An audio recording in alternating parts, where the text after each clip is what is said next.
কলেজে যাওয়ার জন্য রেডি হচ্ছি, এমন সময় আম্মু বলল, আজ একটু তাড়াতাড়ি বাসায় ফিরিস। কেন?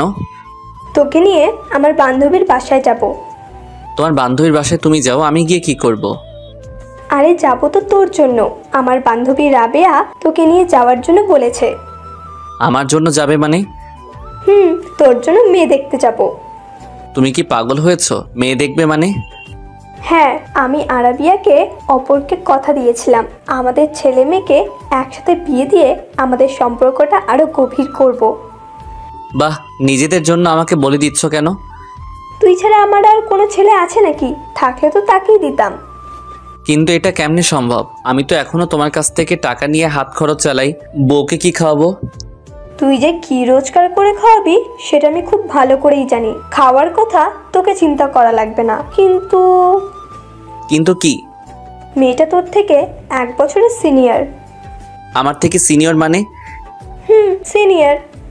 এ আম্মু, তোমার মাথা কি খারাপ হয়ে গেছে? এমনিতেই আমাকে না জানিয়ে বিয়ে ঠিক করছো, আবার এখন বলছো মেয়ে আমার থেকে সিনিয়র। তো সমস্যা কি? সমস্যা কি মানে? আরে ছেলেরা সব সময় তাদের থেকে জুনিয়র মেয়েকে বিয়ে করে, এটাই সমাজের নিয়ম। কোন হাদিসে লেখা আছে যে সিনিয়র মেয়েকে বিয়ে করা যাবে না? দেখো আম্মু, এটা পসিবল না। আজকে যদি মেয়ে আমার থেকে ছোট হতো তাহলে বিয়ের কথা চিন্তা করতাম। আরে আমরা তো মনে করেছিলাম আমার মেয়ে হবে আর রাবিয়ার ছেলে হবে, কিন্তু উল্টো হয়ে গেল। রাবিয়ার আগে মেয়ে হয়ে গেল, তারপর তুই জন্ম নিলি। যদি রাবিয়ার ছোট মেয়ে থাকতো তাহলে তোকে তার সাথেই বিয়ে দিতাম, কিন্তু এখন তো রাবিয়ার একটাই মেয়ে, তাই তোকে তাকেই বিয়ে করতে হবে। এ আম্মু, তুমি কি মানুষ? নিজের ছেলের সাথে কেউ এমন করে? মেয়েটা অনেক ভালো, দেখতেও মাশাআল্লাহ। তুই একবার ওকে দেখলে চোখ ফেরাতে পারবি না। আর ও অনার্স 3য় বর্ষে পড়ে। কি 3য় বর্ষে মানে? 3য় বর্ষে পড়ে। এ আম্মু, তুমি কি মানসিকভাবে অসুস্থ হয়ে গেছো? মেয়ে আমার থেকে 2 ক্লাস সিনিয়র আর বয়সে 1 বছর সিনিয়র, এটা কেমনে সম্ভব? লোকজন কি বলবে আমাকে? যার যেটা ইচ্ছা সেটা বলুক। তুই আজকে তাড়াতাড়ি বাসায় আসবি, ব্যাস। কিন্তু আম্মু, পুরোটা না শোনার আগেই চলে গেল। দূর শালা, মেজাজটাই খারাপ করে দিল। হায় রে বন্ধুরা, আমাকে কি বলবে? বলবে যে আমি একটা বুড়িকে বিয়ে করেছি। হায় আল্লাহ, উঠিয়ে লও আমাকে। চলুন এবার কলেজে যেতে যেতে আপনাদেরকে আমার পরিচয়টা দিয়ে নেই। আমি শিহাব, আপাতত স্টুডেন্ট। বাকি পরিচয় গল্প পড়তে পড়তে জানতে পারবেন। কলেজে গিয়ে মনমরা হয়ে বসে আছি, এমন সময় 2 হারামির আগমন। কি রে ফইন্নি, একা একা বসে কি ভাবছিস এখানে? মামা শেখাখানি নাকি? এ হারামির দল, চুপ থাক, এমনিতেই টেনশনে আছি। কেন রে, কি হয়েছে? আম্মু আমার বিয়ে ঠিক করেছে, বিকালে মেয়ে দেখতে যাব। আরে মামা, তোর লাক অনেক ভালো। প্রেম টেম সারা ডিরেক্ট বিয়ে। তো ট্রিট দিচ্ছিস কবে? তোর বাল দিব শালা, মেয়েটা আমার থেকে সিনিয়র। বাহ, সব কিছু তো ভালোই দেখছি। তুই তো সিনিয়র মেয়েকে বেশি পছন্দ করিস, তোর জন্য ভালোই হবে। আরে হারামখোর, সিনিয়র পছন্দ করি ঠিক আছে, কিন্তু তার মানে এই নয় যে সিনিয়র কাউকে বিয়ে করব।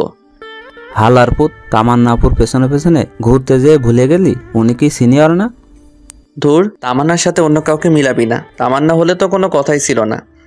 কেন, তামান্নার মধ্যে কি আছে? চুপ কর শালা, এখন একটা বুদ্ধি দে, কি করে বিয়েটা বন্ধ করা যায়। মেয়েটা দেখতে কেমন? কি করে বলবো, এখনো তো দেখিনি।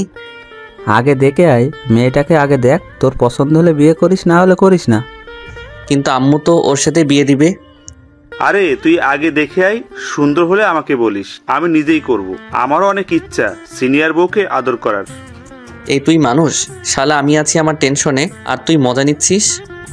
মজা না, আগে দেখে আয়, তারপর বাকিটা পরে দেখা যাবে। আচ্ছা ঠিক আছে, দেখি কি করা যায়। এরপর 3 জনে মিলে ক্লাসে চলে গেলাম। আমি 2টা ক্লাস করে বাসায় চলে আসলাম। দেখলাম আম্মু কার সাথে যেন ফোনে হেসে হেসে কথা বলছে। আমাকে দেখে বলল, ওই তাড়াতাড়ি কর, তোর হবু শাশুড়ি কল দিয়েছে। আমার আর বুঝতে বাকি রইল না যে আম্মু কার সাথে কথা বলছে। এদিকে এর আগে আমার পুরো শরীর জ্বলে যাচ্ছে। যাই হোক, খাওয়া দাওয়া করে রেডি হয়ে সিএনজি করে রাবেয়া আন্টির বাসার উদ্দেশ্যে রওনা দিলাম। প্রায় 1 ঘন্টা পর একটা বাসার সামনে গিয়ে গাড়িটা থামলো। আমি আর আম্মু ভেতরে গেলাম। আম্মুকে দেখে একটা মহিলা দৌড়ে এসে জড়িয়ে ধরে মরা কান্না করতে লাগলো। আমি আম্মুর বান্ধবীকে কোনোদিন দেখিনি, তাই চিনতে পারছি না কোনটা আম্মুর বান্ধবী। এদিকে আম্মুর কাণ্ড দেখে আমার গা জ্বলে যাচ্ছে। এই মহিলার এত আবেগ কোথায় থেকে আসে কে জানে। এই দেখলাম ভালো, আমার এখন দেখি কান্না করছে। আমাকে তো শালা বোম মারলেও কান্না বেরোবে না। যাই হোক, একটু পরে রাবিয়া আন্টি আমার দিকে তাকালো। আম্মু ইশারায় আমাকে সালাম দিতে বলল। আমার আর বুঝতে বাকি রইল না এটাই আমার বান্ধবী। আমিও সালাম দিলাম। এরপর আন্টি আমার কাছে এসে বলল, এই সুফিয়া, এটা তোর ছেলে নাকি? এটাই তোর হবু জামাই। আল্লাহ, কত বড় হয়ে গেছে। জানো বাবা, তোমার সেই ছোট্টবেলায় দেখেছিলাম তুমি কত হিসু করে দিয়েছিলে আমার বলে, তার হিসেব নেই। যা কথা বলছি এখানে, আর উনি চলে গেলেন। আমি ছোটবেলায় কোথায় হিসু করেছি, কোথায় ইয়ে করেছি, হায় রে আল্লাহ, উঠাইয়া লও আমারে। যাই হোক, তারপর আমি রুমে এসে সোফায় বসে পড়লাম, আর আম্মু এবং রাবে আন্টি আমাকে রেখে কথা বলতে বলতে উপরে চলে গেল। আমি একাই অবলার মতো সোফায় বসে রইলাম, আমার পাশে কেউ নেই, একটু সহমর্মিতা দেখানোর জন্য। একটু পর আম্মু নিচে আসলো, নিচে এসে আমাকে বলল, এই মুখ এমন করে রাখছিস কেন? একটু হাসি মুখে থাক। হায় রে আম্মু, তুমি তোমার ছেলের মন বুঝলে না, আমার কান্না আসছে এখানে। চুপ কর শয়তান, একটু পর বউ আসবে তোর সাথে দেখা করতে। আর কতক্ষণ লাগবে বউয়ের আসতে? তর সইছে না নাকি? একটু অপেক্ষা কর, বউ চলে আসবে। ওকে। এরপর আমি আবারও চলে গেলাম। আমি সোফার উপর একা একা বসে আছি, প্রায় ৪৫ মিনিট হয়ে গেল। কোথায় বউ আসবে, কোথায় কি, কাউকে তো দেখতে পাচ্ছি না। মহারানীর কোনো খবরই তো নেই। অনেকক্ষণ পর মহারানীকে দেখতে পারলাম। দেখলাম মহারানীটা উপর থেকে নিচে নেমে আসছে। মহারানীকে দেখে তো আমি পুরাই টাসকি খেয়ে গেলাম। আরে বুঝতে পারছেন না তো? ধুর, আপনারা কিভাবে বুঝবেন? আপনারা তো আর দেখছেন না। আরে এটা তো আর কেউ না, আমাদের তামান্না আপু, যার পিছনে পিছনে আমি এতদিন ঘোরাঘুরি করছিলাম। তার মানে তামান্নাই রাবেয়া আন্টির মেয়ে। আহা, তামান্না আমার বউ হবে, এ যেন মেঘনা চাইতে বৃষ্টি পাওয়ার মতো। যাই হোক, তামান্না একটা শাড়ি পরে এসেছে। আমি তো ওকে দেখে হাঁ করে তাকিয়ে রইলাম। আমার এমন হাঁ করে তাকিয়ে থাকা দেখে আম্মু আমাকে টোকা দিল। তারপর বাস্তবে ফিরে আসলাম। তামান্না এসে আমাকে চা দিল। আমার মনের মধ্যে তো তখন লাড্ডু ফুটছে। বিদ্যা বালানের গানটা মনের ভিতরে বাজতেছে, উলালা উলালা তুহি মেরি ফ্যান্টাসি। তামান্না এসে আম্মুকে সালাম দিয়ে ভিতরে চলে গেল। আমিও সোফায় বসে রইলাম। আম্মু অনেকক্ষণ রাবেয়া আন্টির সাথে বসে গল্প করলো। তারপর বিয়ের দিন তারিখ ঠিক করে বাসায় চলে আসলাম। বাসায় এসে আমি, সানি আর আয়মানকে গ্রুপ কল দিলাম। কিরে হারামির দল, কোথায় তোরা? কেন, কি হয়েছে? সেটা পরে বলবো, তাড়াতাড়ি করে রেস্টুরেন্টে আয়, তোদের ট্রিট দিব। ট্রিটের কথা শুনে দুজনে লেজ উঠিয়ে চলে আসলো। সন্ধ্যায় ওদের সাথে রেস্টুরেন্টে গেলাম। মামা, ঘটনা কি? হঠাৎ করে টিট? দোস্ত, কাম তো হয়ে গেছে। কি মেয়ে পছন্দ হয়েছে নাকি? ঠিক বলেছিস। কিন্তু তুই তো বললি বিয়েটা করবি না। আরে সেটা তো আগে বলছিলাম, কিন্তু পাত্রীকে দেখার পর সবকিছু ঠিক হয়ে গেছে। তা পাত্রীটাকে? তোদের তামান্না আপু। আমাদের ক্যাম্পাসে তামান্নাপো নাকি, যার পিছনে পিছনে তুই কুত্তার মতো হাঁটতি? এই হালার পুত, চুপ কর। আমি কারো পিছনে ঘুরি নাই। আর হ্যাঁ, সেই তামান্নাই আম্মুর বান্ধবীর মেয়ে। সিরিয়াসলি দোস্ত, এইটা তো মেঘ না চাইতে বৃষ্টি আসার মতো। আজকে যা ইচ্ছা খেয়ে নে, টাকা আমি দিব। তো বিয়ে কবে? আগামী শুক্রবার। কাল থেকে কেনাকাটা শুরু। তোরা আর কেউ এই সপ্তাহে যাস না, অনেক কাজ আছে। ওকে। তারপর ওদের ট্রিট দিয়ে বাসায় চলে আসলাম। রাতে কিছুতেই ঘুম আসছে না। ভাবছি তামান্নাকে কল দিয়ে কিছুক্ষণ প্রেম করব। না থাক, বিয়ের পর চুটিয়ে প্রেম করা যাবে। এই কয়দিন একটু পার্ট নিয়ে থাকি। একদিনে সবাই মিলে কেনাকাটা শেষ করলাম। আস্তে আস্তে বাসায় মেহমান আসতে শুরু করেছে। আমি সবাইকে ইনভাইট করে দিছি। দেখতে দেখতে বিয়ের দিন চলে আসলো। বিয়ের দিন অনেক ধকলের পর অবশেষে আমাদের বিয়েটা সম্পন্ন হয়ে গেল। আমি জানি, আর আইমান ছাদে বসে বসে গল্প করছি। এদিকে তামান্না বাসর ঘরে বসে আমার জন্য অপেক্ষা করছে। আমার তো আর এখানে দাঁড়িয়ে থাকতে ইচ্ছা করছে না, কিন্তু হারামিগুলো আমাকে যেতে দিচ্ছে না। রাত প্রায় 12টা। আমি এখনো ছাদে বসে বসে আড্ডা দিচ্ছি। এমন সময় আম্মু আসলো। কি রে, তুই এখানে বসে আছিস যে? তো কি করব? কি করবি মানে? যা ঘরে যা। মেয়েটা সেই কখন থেকে একা একা বসে আছে। আন্টি, আমরা ওকে অনেক বলেছি, কিন্তু আমাদের কথা শুনছে না। পুরোটা মিথ্যা। আমি সানির কথাগুলো শুনে ওর দিকে অবাক দৃষ্টিতে তাকালাম। তখন আম্মু বলল, যা তাড়াতাড়ি ঘরে যা। ঠিক আছে, যাচ্ছি, তুমি নিচে যাও। একটু পর আম্মু চলে গেল। আমি সানিকে একটা লাথি দিয়ে বললাম, এই হারামখোর, তুই আমাকে অনেকবার যেতে বলছিস তাই না? শালা, তোর জন্য আমি যেতে পারছি না, আর তুই বলছিস আমাকে যেতে বলছিলি? আরে মামা, রাগ করস কেন? আন্টিকে একটু পাম দিলাম আর কি। আচ্ছা ঠিক আছে, তুই বাসের ঘরে যা। ওকে, যাচ্ছি, দোয়া করিস দোস্ত। এই শোন। বল। মানে বিড়ালটা ভালো করে মারিস, তোর ক্ষমতা দেখিয়ে দিবি, না হলে গোটা পুরুষ জাতি তোকে ধিক্কার দিবে। চুপ কর হারামি, আমি যাচ্ছি। আচ্ছা ঠিক আছে, যা। যদি বেঁচে থাকিস তাহলে কাল দেখা হবে। আমি একটা হাসি দিয়ে নিচে চলে আসলাম। বাসর ঘরের সামনে দাঁড়িয়ে আছি, কেমন যেন ভয় লাগছে। আবার লজ্জাও। আহারে, নিজের ঘরে নিজের যাবো আর সেখানে ভয় লাগছে। 1 কেজি সাহস নিয়ে দরজা খুললাম, ভিতরে গিয়ে দরজা বন্ধ করে দিলাম। তামান্নার দিকে তাকাতেই দেখলাম তামান্না কার সাথে যেন ফোনে কথা বলছিল। আমাকে দেখে ফোনটা রেখে দিল আর চুপচাপ বসে রইল। আমি গিয়ে ওর সামনে দাঁড়ালাম, ভাবছি সে হয়তো আমাকে সালাম করবে। অনেকক্ষণ দাঁড়িয়ে থাকার পরও দেখলাম সে বসে আছে। আমি মনে করছি আমি জুনিয়র, তাই হয়তো আমাকে সালাম করতে লজ্জা লাগছে, বা করবে না। যাক, করা লাগবে না, একটা সালামে কিছু যায় আসে না। আমি গিয়ে খাটের উপর বসলাম, তখন তামান্না বলল, তোর সাথে আমার কিছু কথা আছে। বাহ, শুরুতেই তুই? আমি বললাম, কি কথা বলেন। আমি তোকে স্বামী হিসেবে মানতে পারবো না। মুহূর্তে যেন আমার পায়ের নিচ থেকে মাটি সরে গেল। নিজেকে শক্ত করে বললাম, কেন পারবে না?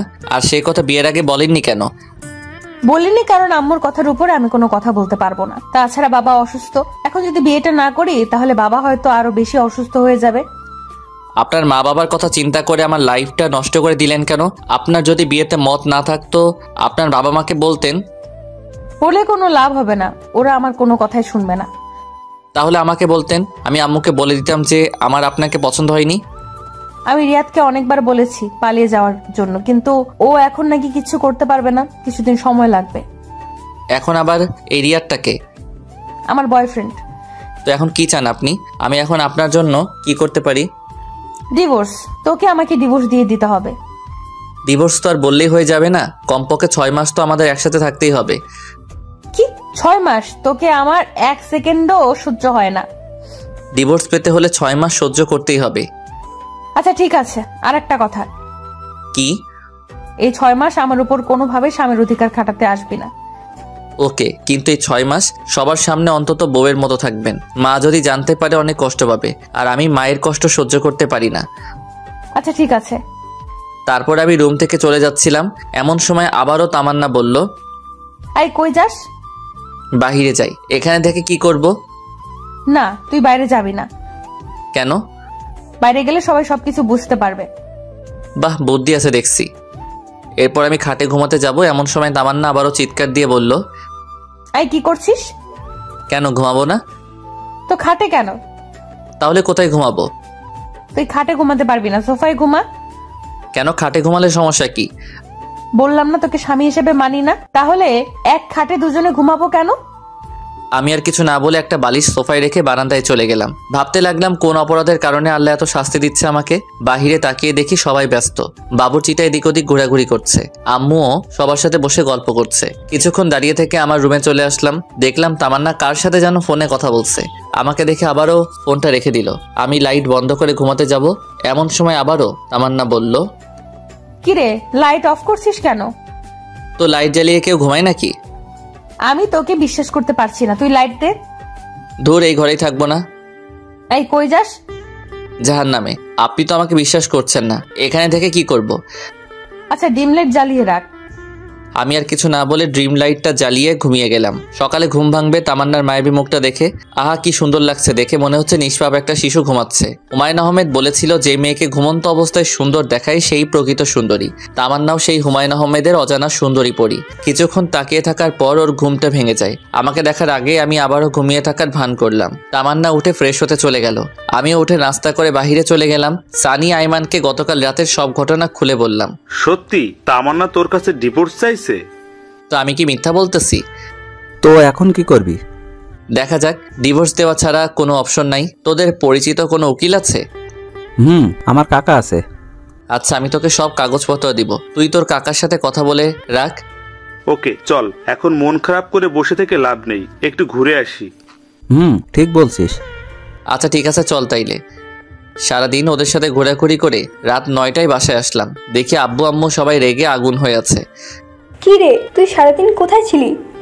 এই তো সানিয়া আর আইমানের সাথে। মোবাইল ধরছিস না কেন? সাইলেন্ট ছিল। তোর মধ্যে কোনো সেন্স নাই? বাসায় নতুন বউ রেখে বাইরে ঘুরতে লজ্জা করে না? এমন বউ দিয়েছো যে আমার লাইফটা শেষ করে দিল। কি বললি? না কিছু না। খেতে আয়। খাবো না, বাইরে থেকে খেয়ে আসছি। আর কোনো কথা না বলে সোজা রুমে চলে গেলাম। গিয়ে দেখি তামান্না কার সাথে যেন ফোনে কথা বলছে। আমাকে দেখে ফোনটা রেখে দিল। ও এইসব কাণ্ড দেখে মাথায় পুরো রক্ত উঠে গেল। ও আমাকে দেখে বলল, এই ডিভোর্সের ব্যাপারে কিছু করলি? উকিলের সাথে কথা হইছে, অন্তত 6 মাস একসাথে থাকতে। তোকে তো আমার 1 সেকেন্ডও সহ্য হয় না। না হলে এখানে আছেন কেন? চলে যান এখান থেকে। এতই যখন তারা বিয়ে করেছিলেন কেন? তোকে বিয়ে করতে আমার বইয়ে গেছে, নিজেকে কখনো আয়নায় দেখেছিস? ওর সাথে আমার যায়? ভদ্রভাবে কথা বলুন, এটা আমার বাসা, আপনার নয়। তোর বাসা থেকে আমাকে ধমকাচ্ছিস? লজ্জা হওয়া উচিত তোর। ধুরবাল, ভালো লাগে না। কেন যে এই ফালতু মেয়েকে বিয়ে করতে গেলাম কে জানে। রুম থেকে বের হয়ে সোজা ছাদে গেলাম। ছাদে অনেকক্ষণ বসে থাকার পর রুমে চলে আসলাম। এখনো দেখছি তামান্না কার সাথে যেন ফোনে কথা বলছে। আমাকে দেখে আরো হেসে হেসে কথা বলতে লাগলো। কিছু না বলেই বালিশ নিয়ে সোজা সোফায় ঘুমিয়ে পড়লাম। সকালে ঘুম থেকে উঠে দেখি তামান্না বিছানায় নেই, হয়তো ওয়াশরুমে গেছে। মোবাইলটা টেবিলের উপর রাখা। আমি তাড়াতাড়ি উঠে মোবাইলটা হাতে নিলাম। বাহ, লক করা নাই তো। ফোনটা হাতে নিয়ে সাথে সাথে মেসেজগুলো দেখতে লাগলাম। মেসেজগুলো দেখে আমার মাথা পুরো খারাপ হয়ে গেল। আমি নাম্বারটা নিয়ে নিলাম। দরজার আওয়াজ শুনে মনে হচ্ছে তামান্না আসছে। আমি ফোনটা রেখে তাড়াতাড়ি করে বাহিরে চলে গেলাম।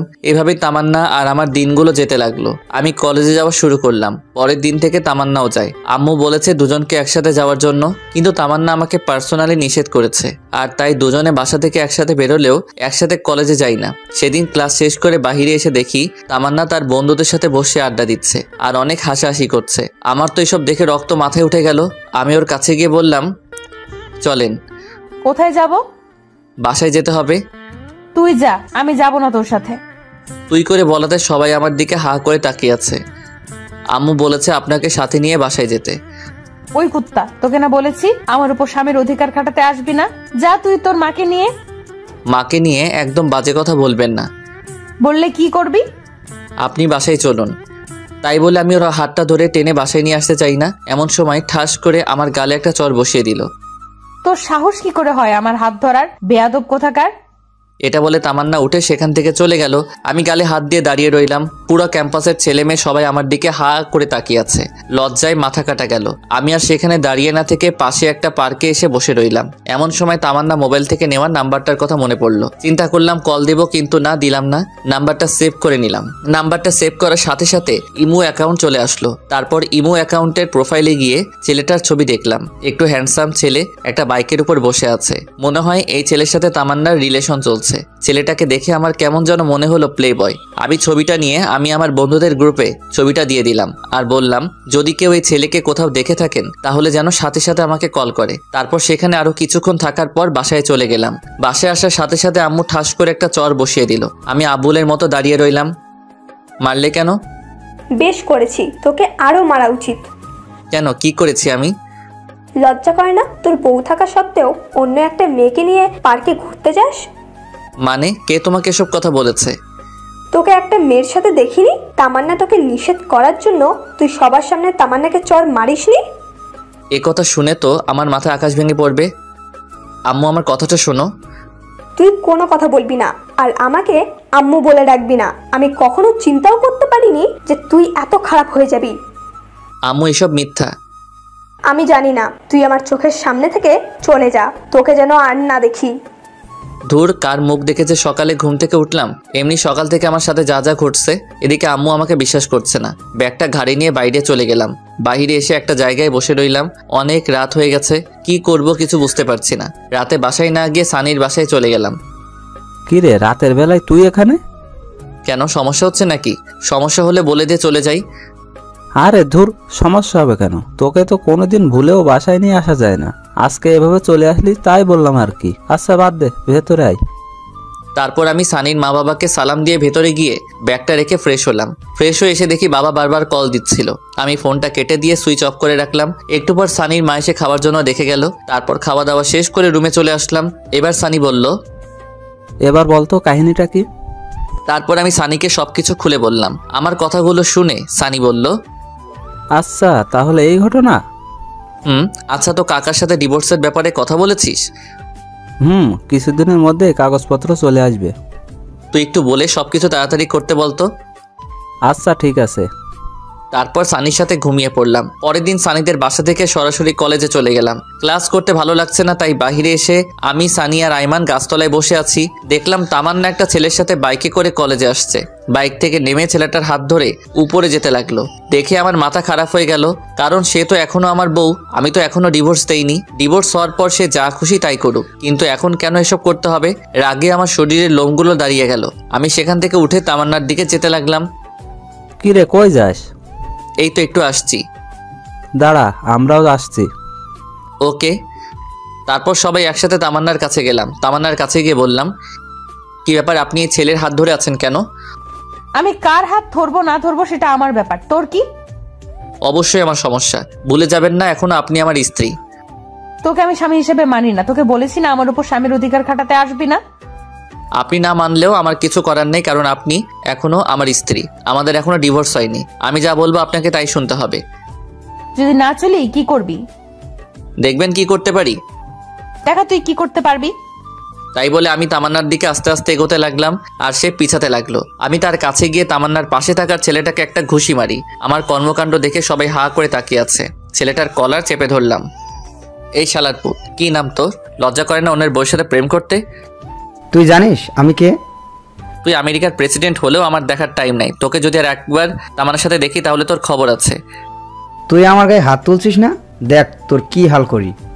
তাই বলে পকেট থেকে ফোনটা বের করে কাকে যেন ফোন করতে গেল। তখন আমি ওর হাত থেকে মোবাইলটা কেড়ে নিয়ে একটা আছাড় মেরে ভেঙে ফেললাম। তারপর আরো একটা ঘুষি মারলাম। এবার ওর ঠোঁট কেটে রক্ত বেরোতে লাগলো। সানিয়া রাইমান আমাকে সেখান থেকে টেনে নিয়ে গেল। তামান্না আমায় রেগে যাওয়া দেখে ভয়ে কাঁপতে লাগলো। সানিয়া রাইমানের সাথে নিচে চলে আসলাম। তারপর কলেজের পিছনে গিয়ে অনেকক্ষণ বসে রইলাম। কিছুই ভালো লাগছে না, কলেজ ছুটি হয়ে গেছে। সানিয়া, আমি আর রাইমান বসে রইলাম। অনেকক্ষণ পর আমরাও উঠে হাঁটা দিলাম। পরে সানিয়া রাইমানের থেকে বিদায় নিয়ে বাসার দিকে রওনা দিলাম। ওরাও ওদের বাসায় চলে গেল। দুপুরবেলা রাস্তায় মানুষজন খুব একটা বেশি নেই, একেবারে নেই বললেই চলে। খেয়াল করলাম দুইটা ছেলে সিগারেট টানতে টানতে আমার পিছনে আসতে লাগলো। আরেকটু সামনে যাওয়ার পর আরেকটা গলি থেকে 4 জন বেরিয়ে আসলো, দেখতে মাস্তান টাইপের। সবাই একসাথে আমার পিছু পিছু আসতে লাগলো। হঠাৎ করে একটি ছেলে পিছন থেকে আমার ঘাড়ে হাত রেখে চাপ দেয়। তাই দেখে আমি পিছনে তাকাই। আগুন আছে, সিগারেট খাবো? সরি, আমি ওসব খাই না। আইসে আমার লোক কে ছেলে, ওইসব খায় না। কি ব্যাপার, আপনাদের সমস্যা কি? আমার কোনো কথার উত্তর না দিয়ে একটা ছেলে আমার কাছে এসে আমার মুখটা চেপে ধরে, আর বাকি সবাই আমার উপর ঝাঁপিয়ে পড়ে। একা ছিলাম তাই সবার সাথে পেরে উঠতে পারিনি। ওরা সবাই অনেক বাজেভাবে আমাকে মারে। 2 জন আমার হাত ধরে রাখে, আর বাকিরা আমার গালে, বুকে, পেটে ঘোরাতে থাকে। মুখ দিয়ে রক্ত পড়ছে। আমি ওদের মার সহ্য করতে না পেরে শুয়ে পড়লাম। দেখলাম তামান্না আর ওই ছেলেটা বাইক নিয়ে আসলো। ছেলেটা সবাইকে বলল, মরে গেলে নদীতে নিয়ে গিয়ে লাস্টে ফেলে দিস। তাই বলে ওরা চলে গেল। তামান্না ছেলেটার কথা শুনে হাসতেছে। এরপর দুজনে বাইক নিয়ে চলে গেল। এমন সময় হঠাৎ করে একটা ছেলে লাঠি দিয়ে আমার মাথায় আঘাত করে। এরপর আমি সেন্সলেস হয়ে পড়ে যাই। এরপর আমার আর কিছু মনে নেই। আমার জ্ঞান ফেরার পর নিজেকে হাসপাতালে আবিষ্কার করলাম। দেখলাম আইমান আর সানি পাশে বসে আছে। এখন কেমন লাগছে? মোটামুটি ভালো। আম্মু কই? আন্টি এতক্ষণে এখানে ছিল, আমরা তাকে জোর করে বাসায় পাঠিয়ে দেই। এই 2 দিন আন্টি এখানে থেকে থেকে তিনিও অসুস্থ হয়ে গেছেন। তার মানে 2 দিন পর আমার জ্ঞান আসলো। শরীরের প্রত্যেকটা অঙ্গ ব্যথা করছে। অনেক কষ্টে উঠে বসলাম। তারপর ওদেরকে বললাম, তামান্না এসেছিল কি? একবার এসেছিল, ওর বাবা নাকি অসুস্থ, সেখানে চলে গেছে। ও আচ্ছা। তো তোর এই অবস্থা কি করে হলো? এই তুই কি বলছিস? ও ঠিকমতো কথা বলতে পারছে না, আর তুই ঘটনা জিজ্ঞেস করছিস? আচ্ছা তোরা সবাই বাসায় চল, বাসায় গিয়ে তোদের সব কিছু বলবো। এখন বাসায় যাওয়া যাবে না, ডাক্তার বলেছে তোকে হাসপাতালে আরো 2 দিন থাকতে হবে। এখানে থাকতে ভালো লাগছে না, আমাকে একটা কল দে, আজকেই এখান থেকে চলে যাব। তারপর আম্মু হাসপাতালে আসলো। আম্মু এসে আমাকে জড়িয়ে ধরে কান্নাকাটি করতে লাগলো। তারপর ডাক্তারের থেকে পারমিশন নিয়ে বাসায় চলে গেলাম। সেদিন রাতে সানিয়া রাইমান আমার সাথেই ছিল। রাতে ওদের দুজনকে সবকিছু খুলে বলি। তারপর আমি সানিকে বললাম তাড়াতাড়ি করে ডিভোর্স পেপার রেডি করতে। সেদিন রাতে 3 জন একসাথে ঘুমিয়ে পড়লাম। পরের দিন দেখি তামান্না ওর বাবার বাড়ি থেকে চলে এসেছে। আমাকে দেখে বলল, কি রে, এখনো বেঁচে আছিস? আমি তো ভেবেছিলাম মারা গেছিস। রাগে আমার রক্ত গরম হয়ে গেল। সানিয়া রাইমান সবকিছু শুনে ফেলে। ওদেরকে দেখে তামান্না চোরের মতো ঘর থেকে বেরিয়ে গেল। সেদিন থেকে আমি আর ওর সাথে কথা বলি না, এমনকি আমি আমার নিজের রুমেও যাই না। অসুস্থতার জন্য কলেজে যেতে পারছি না। তামান্না ঠিকই কলেজে যাচ্ছে। ও যে কলেজে গিয়ে ঠিক কি করে তা আমি খুব ভালো করেই জানি। এভাবে আরো 1 সপ্তাহ পেরিয়ে গেল। তামান্নার আচরণ দিন দিন আরো খারাপ হতে লাগলো। একদিন সকালে ঘুরতে বের হয়েছি, এমন সময় ফাহাদের কল আসলো। কি রে, কি অবস্থা তোর? এই তো আমরা ভালো, তোর কি অবস্থা? আমারও ভালো। তো কি মনে করে ফোন করলি? দোস্ত, তুই যে একটা ছেলে ছবি দিয়েছিলি মনে আছে? তো কি হয়েছে এখন? ওই ছেলেটাকে দেখলাম পার্কে একটা মেয়ে নিয়ে বসে আছে। আরে কি বলিস, কোন পার্কে? তারপর ফাহাদ আমাকে ঠিকানা দিল। ঘড়ির দিকে তাকিয়ে দেখি 11টা বাজে। তার মানে তামান্না কি কলেজের নাম করে পার্কে ঘুরতে গেছে? কেমন যেন খারাপ লাগছে। বিয়ের পর স্বামীকে রেখে অন্য ছেলের সাথে কেউ ঘুরতে যায়, আর ছেলেটা কেমন একটা বিবাহিত মেয়েকে নিয়ে ঘুরতে যায়। অথচ মা এসব কথা শুনে আমাকে সন্দেহ করে না। না, এত কিছু ভেবে লাভ নাই, এখন চুপচাপ পার্কে যাই। তারপর ওদের দুজনের কিছু ছবি তুলে নিয়ে আম্মুকে দেখাতে হবে, তাহলে ডিভোর্সটা দিতে খুব সুবিধা হবে। তাড়াতাড়ি পার্কে গেলাম, ফাহাদ সেখানে দাঁড়িয়ে আছে। তারপর ফাহাদ ও আমি দুজন পার্কের ভেতরে চলে গেলাম। দেখলাম সেই ছেলেটি যে লোক পাঠিয়ে আমাকে মেরেছিল আর তামান্না ও যার বাইকে ঘোরাঘুরি করে, ছেলেটা কি স্পষ্ট দেখা যাচ্ছে, কিন্তু তামান্নার মুখটা ঠিক বোঝা যাচ্ছে না। আমার পিছন থেকে দেখে কেন যেন মনে হচ্ছে এটা তামান্না নয়। উল্টো পথে গিয়ে দেখি আমার ধারণাই ঠিক, মেয়েটা তামান্না নয়। তার মানে ছেলেটা এরকম আরো অনেক মেয়ের সাথে প্রেমের অভিনয় করে। শালাকে দেখলেই মনে হয় একটা প্লে বয়। আর কিছু না ভেবে চুপচাপ পকেট থেকে ফোনটা বের করে ভিডিও করতে লাগলাম। আহা কি সুন্দর, দুজন দুজনকে জড়িয়ে ধরে আছে, হাতে হাত রেখে হাসাহাসি করছে। আমি ফাহাদকে বললাম, তুই ভিডিও করতে থাক, আর আমি যেটুকু ভিডিও করেছি সেটা তামান্নাকে হোয়াটসঅ্যাপ করে দেই। তাই বলে সাথে সাথে তামান্নাকে ভিডিওটা পাঠিয়ে দিলাম। তামান্না ভিডিওটা দেখে আমাকে বারবার কল দিতে লাগলো, কিন্তু আমি কলটা রিসিভ করছি না, বারবার কেটে দিচ্ছি। তারপর সে আমাকে একটা মেসেজ করলো জায়গাটা কোথায় জানার জন্য। তারপর আমি পার্কের ঠিকানাটা লিখে তামান্নাকে পাঠিয়ে দিলাম। আমি আর ফাহাদ সেখানে দাঁড়িয়ে রইলাম। 10 মিনিট পর দেখলাম তামান্না পার্কে চলে আসলো। আমি তামান্নাকে দেখে আমি আর ফাহাদ দুজনে গাছের আড়ালে লুকিয়ে গেলাম। দেখছি তামান্না ছেলেটাকে পাগলের মতো খুঁজতে লাগলো। তারপর অনেক খোঁজাখুঁজি শেষে ছেলেটাকে দেখতে পাই। ছেলেটাকে দেখে কোনো কথা না বলে সোজা ছেলেটার কাছে গিয়ে শার্টের কলার ধরে করে 2টা চর ছেলেটার গালে বসিয়ে দেয়। ছেলেটা সেটা দেখে তামান্নার দিকে রাগী চোখে তাকালো। এরপর তামান্না বলতে শুরু করলো, ছি, তোর লজ্জা করে না আমার সাথে রিলেশন চলাকালীন অন্য একটা মেয়ের সাথে কিভাবে ঢলাঢলি করতে? তুমি যা ভাবছো তা নয়, আমার কথাটা একবার শোনো। তোর কথা আর কি শুনবো? যা দেখার তা তো নিজের চোখেই দেখলাম। তামান্নার এসব কথা শুনে ছেলেটার পাশে থাকা মেয়েটিও অনেক রেগে গিয়ে ছেলেটাকে একটা চর মেরে সেখান থেকে চলে যায়। আমি আর ফাহাদ এসব দেখছি আর হাসছি। এবার ঠেলা সামলাও প্লে বয়। মেয়েটা চলে যাওয়ার পর ছেলেটা তামান্নার গালে একটা চর বসিয়ে দেয়। সাথে সাথে লাগে রক্ত আমার মাথায় উঠে গেল। ইচ্ছা করছে ছেলেটাকে এখানে মেরে পুঁতে ফেলি, কিন্তু না, তামান্নাও আমাকে অনেক কষ্ট দিয়েছে। আর তাই এবার সে বুঝুক ভালোবাসার মানুষ কষ্ট দিলে তা কেমন লাগে। বেশি আলকা পিরিত দেখালে এমনটাই হয়। ছেলেটা তামান্নাকে বলতে লাগলো, ওই তুই আমাকে ফারিয়ার সামনে অপমান করলি কেন? বেশ করেছি, তুই আমার সাথে রিলেশনে থেকে অন্য একটা মেয়ের সাথে কি করছিস? হ্যাঁ, কি তোর রিলেশন? হা হা হা, তুই ভাবলি কি করে আমি তোর সাথে রিলেশন করছি? মানে আমি কোনোদিন তোর সাথে রিলেশন করিনি। তোর সাথে যা ছিল সেটা হচ্ছে টাইম পাস। আর তুই ভাবলি কি করে তোর মতো একটা মেয়েকে আমি আমার বউ বানাবো? কেন আমাকে বিয়ে করতে পারবে না কেন? যে মেয়ে বিয়ের পর স্বামীর সাথে খারাপ ব্যবহার করে, বাসায় স্বামী রেখে অন্য একটা ছেলের সাথে রিলেশন করে, তাকে বিয়ে করা আমার পক্ষে কোনোভাবেই সম্ভব না। প্রপোজ করার সময় মনে ছিল না? সবই মনে ছিল, কিন্তু আমি তো তোর সাথে রিলেশন করিনি। যা করেছি তা হচ্ছে টাইম পাস, টাকা নেওয়ার জন্য আর তোর শরীর ভোগ করার জন্য। টাকা তো অনেক আগেই খেয়েছি, কিন্তু তোর শরীরটা ভোগ করতে পারিনি। তাই এতদিন আমার নাটকটা চালিয়ে যেতে হলো। আমি বিয়ে করব ফারিয়াকে, ওর বাবার অনেক টাকা আছে। তোর বাবার কি আছে? এটা শুনে তামান্না ছেলেটাকে আর একটা চর মারে। তারপর কান্না করতে করতে বলছে, তোর মতো বাটপার আমি আমার জীবনেও দেখিনি। আমি শুধুমাত্র তোর জন্য শিহাবকে অনেক কষ্ট দিয়েছি, কিন্তু আর না। আজকে থেকে আমাদের সম্পর্ক এখানেই শেষ, আর কোনো দিন আমার সামনে আসবি না।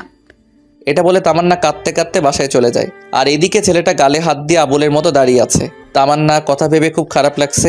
বেচারি খুব ভালোবাসতো ছেলেটাকে। আবার আমার অনেক ভালো লাগছিল যে ফকির নিয়ে আমার সাথে অনেক বাজে ব্যবহার করেছে। এবার ঠেলা বোঝ, আর কিছুদিন অপেক্ষা কর, আমিও তোকে ডিভোর্স দিয়ে দিব। তখন বুঝবি এই শিহাব তোর জীবনে কতটা গুরুত্বপূর্ণ ছিল। যাই হোক, আমি ফাহাদকে ধন্যবাদ দিলাম, কারণ সে আজকে খবরটা না দিলে ছেলেটা হয়তো তামান্নার সাথে ফিজিক্যাল রিলেশন করত। আল্লাহ বাঁচাইছে। আল্লাহ যা করে ভালোর জন্যই করে। তারপর পকেট থেকে ফোনটা বের করে আমার বন্ধুদের সবাইকে একটা মেসেজ ফরওয়ার্ড করলাম, দুপুরে সবাই রেস্টুরেন্টে আসিস, আমি আজকে ট্রিট দিব। মেসেজটা পেয়ে সবাই লেজ উঠিয়ে রেস্টুরেন্টে তাড়াতাড়ি চলে আসলো। এরপর সবাই মিলে খাওয়া দাওয়া করলাম। আইমান আমাকে জিজ্ঞাসা করলো, হঠাৎ এমন ট্রিট দিচ্ছিস কেন? তারপর আমি সবাইকে সব ঘটনা খুলে বললাম। সবাই ঘটনা শুনে অনেক খুশি হলো। এরপর আমি সানিকে বললাম ডিভোর্স পেপার রেডি হতে আর কতদিন সময় লাগবে। সানি আমাকে বলল আর কিছুদিন সময় লাগবে। বিকেলে আর বাসায় গেলাম না, সবার সাথে বসে আড্ডা দিলাম। রাতে বাসায় ফিরলাম। সারাদিন বাসায় যাইনি, তাই বাসায় যেতেই আম্মু আমাকে বলল, কি রে, সারাদিন কই ছিলি? এই তো বন্ধুদের সাথে। এই অসুস্থ শরীর নিয়ে বন্ধুদের সাথে কি? এমনি বাসায় ভালো লাগছিল না তাই। এই তোর তামান্নার সাথে কিছু হয়েছে নাকি? কই না তো। সেই দুপুরে কলেজ থেকে আসার পর থেকে রুমের মধ্যে একা একা শুয়ে আছে। খেতে বললাম, খাবার খাচ্ছে না, রুম থেকে বেরও হচ্ছে না। আমি কিছু জানি না, যদিও সবটা জানি, কিন্তু আম্মুকে বললাম না। দেখ তো বাবা, মেয়েটা কিচ্ছু খাচ্ছে না, এমন করলে তো শরীর খারাপ করবে। নিজের ছেলেকে না খেয়ে আছে সেদিকে খেয়াল নেই। আচ্ছা, দেখছি কি করা যায়। হ্যাঁ, যা ডেকে নিয়ে আয়, আমি তোদের দুজনের জন্য খাবার রেডি করছি। তারপর আমি রুমে চলে গেলাম। রুমে গিয়ে দেখলাম তামান্না উল্টো হয়ে শুয়ে আছে। আমাকে দেখে উঠে বসে পড়লো। আমি কিছু না বলে ওয়াশরুমে চলে গেলাম। তারপর ফ্রেশ হয়ে এসে তামান্নাকে বললাম, আম্মু খাবার জন্য ডাকছে, খেতে চলেন। আমার খেতে ইচ্ছে করছে না, তুমি খাও। আমি তো পুরাই অবাক হয়ে গেলাম। যেই মেয়ে আমাকে তুই ছাড়া কোনোদিন কথা বলেনি, আজকে সেই মেয়ে আমাকে তুমি করে বলছে। খাবেন না কেন? আম্মু বলল, দুপুরেও তো কিছু খাননি, আপনার গালে এসব কিসের? ওসব কিছু না, মশা মারতে গিয়ে দাগ পড়েছে। তাড়াতাড়ি খেতে চলেন, সবাই বসে আছে। বললাম তো আমি খাবো না, তুমি যাও। কি আর করা, আমি খেতে চলে গেলাম। আমাকে একা দেখে মা বলল, কি রে, আসলো না খেতে? ও নাকি খাবে না, অসুস্থ। ও আল্লাহ, বলিস কি? ডাক্তারকে খবর দে তাড়াতাড়ি। আরে আম্মু, এত চিন্তা করো না তো, এমন কিছু না, এমনি একটু অসুস্থ, ঠিক হয়ে যাবে। আমি আর কিছু না বলে খাবার খেয়ে রুমে যেতে লাগলাম। তখন মা বলল, বাবা শোন। আম্মু কিছু বলবে? আমি বলছিলাম কি, খাবারটা রুমে নিয়ে যা, ওর খিদে লাগলে খেয়ে নেবে। প্লিজ বাবা, খাবারটা রুমে নিয়ে যা। কি আর করার, নিজের অনিচ্ছা সত্ত্বেও খাবারটা রুমে নিয়ে যেতে হলো। তারপর খাবারগুলো টেবিলের উপর রাখলাম আর তামান্নাকে বললাম, ভাত নিয়ে আসছি, খেয়ে নিন, না হলে শরীর খারাপ করবে। আর কিছু না বলে একটা বালিশ নিয়ে সোফায় ঘুমিয়ে পড়লাম। তামান্না কিছু একটা বলতে গিয়েও বলল না। রাতে কিছু একটা শব্দ শুনে ঘুমটা ভেঙে গেল। তাকিয়ে দেখি তামান্না পাগলের মতো খাবারগুলো খাচ্ছে। আমি মুচকি মুচকি হাসছি আর মনে মনে বলছি, গরিবের কথা বাসি হলেও মিষ্টি হয়। আমি না দেখার ভান করে শুয়ে আছি। তামান্না একবার খাবার খাচ্ছে আর একবার আমার দিকে তাকাচ্ছে। তারপর আমি ঘুমিয়ে পড়লাম। সকালে ঘুম থেকে উঠে তো আমি অবাক, কারণ সকালবেলা ঘুম থেকে উঠে দেখি তামান্না ওর কম্বলটা আমার গায়ে পেঁচিয়ে কোথায় যেন গেছে। উঠে ফ্রেশ হয়ে নিলাম। তারপর খাবার টেবিলে গিয়ে তো আমি আরো অবাক, কারণ আজ খাবার টেবিলে আমার সব ফেভারিট আইটেমগুলো সাজিয়ে রাখা হয়েছে। ঘটনা কি, আজ তো কোনো বিশেষ দিন না। তারপর আমি আম্মুকে জিজ্ঞেস করলাম, আজকে এত সব রান্না কেন? তামান্না নিজের হাতে আজ সব রান্না করেছে, শুধুমাত্র তোর জন্য। এ কথা শুনে আমি একটু চমকে গেলাম। আসলে মেয়েদের মন বোঝা একদমই সহজ বিষয় না। এরা কখন কি করে নিজেরাও জানে না। কিছু না বলে খেয়ে নিলাম। খাওয়া শেষ করে বাহিরে চলে গেলাম। আজ বন্ধুদের সাথে আড্ডা দেওয়ার জন্য যাচ্ছে না, একটা চাকরির জন্য ইন্টারভিউ দিতে যাচ্ছি। বসে বসে তো অনেক খেলাম, এবার একটু ফ্যামিলির পাশে দাঁড়াই। ইন্টারভিউ দিয়ে বন্ধুদের সাথে একটু আড্ডা দিয়ে রাতে বাসায় আসলাম। তারপর সবাই একসাথে ডিনার করলাম। এরপর আমি রুমে গিয়ে বসে বসে একা একা মোবাইল চালাচ্ছি। এমন সময় তামান্না আসলো। আমি উঠে ছাদে চলে গেলাম। ছাদে বসে বসে কিছুক্ষণ গান শুনলাম। তারপর রুমে এসে দেখি তামান্না এখনো বসে আছে। কি ব্যাপার, আপনি এখনো ঘুমাননি? একটু পরে ঘুমাবো, তোমাকে একটা কথা বলবো তো তাই। বলেন। আমাকে আর আপনি করে বলতে হবে না। তো কি বলবো? এখন থেকে তুমি করে বলবে। No thanks. তারপর খাট থেকে বালিশ নিয়ে সোফায় ঘুমাতে যাব। এমন সময় তামান্না আবারও বলল, সোফায় না ঘুমাইলে হয় না? সোফায় না ঘুমালে কোথায় ঘুমাবো? এখন থেকে তুমি খাটে ঘুমাবে। কেন, আপনার বকা খাওয়ার জন্য নাকি চর খাওয়ার জন্য? দেখেন, আমারও একটা পার্সোনালিটি আছে। শুনো শিহাব, এতদিন যা কিছু করেছি তার জন্য সরি। আমি আর কিছু না বলে সোফায় গিয়ে ঘুমিয়ে পড়লাম। তুই কি ভেবেছিস তোর নরম নরম মিষ্টি কথায় আমি পটে যাব? তুই এখনো শিয়াবকে চিনিসনি। আমি তোকে অনেক ভালোবাসতাম, কিন্তু আমি যখনই তোর কাছে যেতাম তখনই অপমান ছাড়া আর কিছু পাইনি। যাক, এত কিছু ভেবে লাভ নেই, ঘুমিয়ে পড়ি। রাতে কারো গোঙানির শব্দে ঘুমটা ভেঙে গেল। ড্রিম লাইটের আলোয় রুমের মধ্যে সবকিছু একটু একটু দেখা যাচ্ছে। দেখলাম তামান্না শুয়ে শুয়ে কান্না করছে। ও কান্না করুক, তাতে আমার কি। আমি বালিশটা কানের উপর চাপা দিয়ে ঘুমিয়ে পড়লাম। সকালবেলা কারো নরম হাতের স্পর্শে ঘুমটা ভেঙে গেল। হালকা চোখ খুলে দেখি তামান্না আমার মাথায় হাত বুলাচ্ছে। আমিও না বোঝার ভান করে ঘুমিয়ে আছি। একটু পর সে উঠে গোসল করতে চলে গেল। গোসল করে এসে আমাকে ডাকতে লাগলো। ঘুম থেকে উঠে আমিও ফ্রেশ হয়ে নিলাম। সকালবেলা নাস্তা করে শুয়ে শুয়ে ফেসবুকিং করছি। এমন সময় আয়মান কল দিয়ে বলল, দোস্ত, তোর চাকরিটা হয়ে গেছে। আমি খবরটা শুনে অনেক খুশি হয়ে গেলাম। যাক, এতদিন একটু পরিবারের পাশে দাঁড়াতে পারবো। আব্বু আম্মু দুজনকে খবরটা দিলাম। দুজনেই বেশ খুশি। তামান্নাকে কিছুই বললাম না। তারপর সানিয়া রাইমানের সাথে আড্ডা দিয়ে রাতে বাসায় ফিরলাম। বাসায় ফিরতেই তামান্না আমাকে বলল, কংগ্রেচুলেশন। কংগ্রাচুলেশন কেন? নতুন চাকরি পেয়েছো তাই। ও আচ্ছা, ধন্যবাদ। পরের দিন সকালে ঘুম থেকে উঠে নাস্তা করে রেডি হয়ে অফিসে চলে গেলাম। আজ অফিসের প্রথম দিন, অনেক ভালো লাগলো। অফিসের কলিগের সাথে পরিচিত হলাম, বসের সাথে পরিচিত হলাম। এক কথায় দিনটা অনেক ভালো কাটলো। এইভাবে আরো 10টি দিন কেটে গেল। তামান্না বারবার আমার কাছে আসতে চায়, আমার সাথে কথা বলতে চায়, কিন্তু আমি ওর সাথে কথা বলি না, কারণ অতীতের কথাগুলো আমি এখনো ভুলি নাই। তামান্নার জন্য আমি এতদিন কলেজে যাই নাই বললেই চলে। সেদিন কলেজে সবার সামনে অপমান করার পর থেকে আর কলেজে যাই না, শুধু পরীক্ষাটা দিয়ে চলে আসি। পরের দিন অফিসে যাচ্ছি, এমন সময় আম্মু এসে বলল, কি রে, অফিসে যাচ্ছিস? কিছু বলবে? হ্যাঁ, বলছিলাম কি, তামান্নার মা ফোন করেছিল, সে নাকি একটু অসুস্থ, তাই তামান্নাকে ওর মা যেতে বলেছে। তো যাক না, আমি কি বারণ করেছি? না মানে আমি বলছিলাম কি, তুই যদি দিয়ে আসতি তাহলে খুব ভালো হতো। আমি কিভাবে দিয়ে আসবো? অফিসে দেরি হয়ে যাবে তো। হবে না, তামান্না রেডি আছে, প্লিজ বাবা তুই একটু ওকে নামিয়ে দিয়ে যা। কি আর করার, অনিচ্ছা সত্ত্বেও আম্মুর কথা শুনে তামান্নাকে নিয়ে বেরিয়ে পড়লাম। একটা সিএনজি নিলাম। তামান্না আর আমি পাশাপাশি বসে আছি, কিন্তু কেউ কারোর সাথে কোনো কথা বলছি না। তামান্নার মুখ দেখে বুঝতে পারছি সে কিছু বলতে চায়, কিন্তু বলতে পারছে না। তাই দেখে আমি বললাম, কিছু বলবেন কি? তোমার অফিস কখন শেষ হবে? 4টায়, কাজের চাপ থাকলে দেরি হতে পারে। আচ্ছা, একটা কথা বলি। জি বলেন। তোমার অফিসে কি মেয়ে কলিগ আছে? হ্যাঁ, 5 জন আছে, 2 জন আমার পাশেই বসে। ও আচ্ছা। কথা বলতে বলতে তামান্না তো বাসার সামনে চলে আসলাম। তামান্নাকে তামান্নাদের বাড়িতে নামিয়ে দিয়ে আসতে যাব এমন সময়, বাসায় আসবে না? না, আমার অফিসে দেরি হয়ে যাচ্ছে। তাহলে অফিসে সে এসো। না, আর কারো অপমান সহ্য করব না, এমনিতেই অনেক অপমান সহ্য করেছি। কলেজে যাওয়া বন্ধ করে দিছি, আপনি ভেতরে যান। তামান্না কিছু বলতে চাইছিল, কিন্তু আমি ওর কথা না শুনে সিএনজি ড্রাইভারকে বললাম গাড়ি টান দিতে। তারপর সোজা অফিসে চলে গেলাম। সারাদিন অফিস করে বিকালে আড্ডা দিয়ে বাসায় গেলাম। আমি বাসায় যেতেই আম্মু আমাকে বলল, কি রে, তুই এখানে কেন? তো কোথায় যাব? তামান্নাদের বাসায় যাসনি? আমাকে কি পাগলা কুত্তায় কামড়াইছে? ভালো লাগছে না, খাবার দাও তো। তোমার কথা রাখতে গিয়ে আজ আমার জীবন তেজপাতা হয়ে গেল। কি বললি? কিছু না, খাবার দাও তাড়াতাড়ি, আমি ফ্রেশ হয়ে আসছি। আচ্ছা আয়। তারপর ফ্রেশ হয়ে এসে খাওয়া দাওয়া করে রুমে গিয়ে শুয়ে রইলাম। কি শান্তি, কতদিন পর আজ একটু শান্তি করে বিছানায় ঘুমাবো। এতদিন এই ফকিন্নির জন্য বিছানায় ঘুমাতে পারিনি, মনে হচ্ছে 20টা বছর খাটে ঘুমাই না। শুয়ে শুয়ে গান শুনছি, এমন সময় একটা অচেনা নাম্বার থেকে কল আসলো। আসসালামু আলাইকুম, কে বলছেন? আমি। আরে এই আমিটা কে? আরে আমি তামান্না বলছি। ও আচ্ছা, তো এটা আবার কার নাম্বার? আমার একটা কাজিনের নাম্বার। তুমি ঠিক মতো খাইছো? হ্যাঁ খাইছি, আপনি খাইছেন? আচ্ছা, এখন আপনার আম্মু কেমন আছে? জি ভালো। আচ্ছা, তাহলে এখন ফোনটা রাখি, ঘুমাবো, খুব ঘুম পাচ্ছে। ওকে। কল কেটে দিয়ে ভাবছি হঠাৎ এত কেয়ার নিচ্ছে কেন। মেয়ে মানুষকে বিশ্বাস করতে নাই, এদের মনে কখন কি চলে তা নিজেরাও জানে না। যাই হোক, তামান্না যে আস্তে আস্তে আমার প্রতি দুর্বল হচ্ছে সেটা আমি ঠিকই বুঝতে পারছি। এভাবে আরো 1 সপ্তাহ কেটে গেল। আমি আরামসে বিছানায় খাওয়া দাওয়া করে অফিসে যাই আর বন্ধুদের সাথে আড্ডা দেই। তামান্নার সাথে আর কথা বলি না। যদি সে নিজে থেকে কল দেয় তাহলে হাই হ্যালো ছাড়া অতিরিক্ত কোনো কথা হয় না। সেদিন অফিসে কাজ করছি, সানি এমন সময় কল করলো। কি রে, কি অবস্থা তোর? এই তো ভালো, তোর কি অবস্থা? আসি রে, বেকার মানুষের আর কি অবস্থা। আচ্ছা শোন, যে জন্য কল করেছিলাম। বল।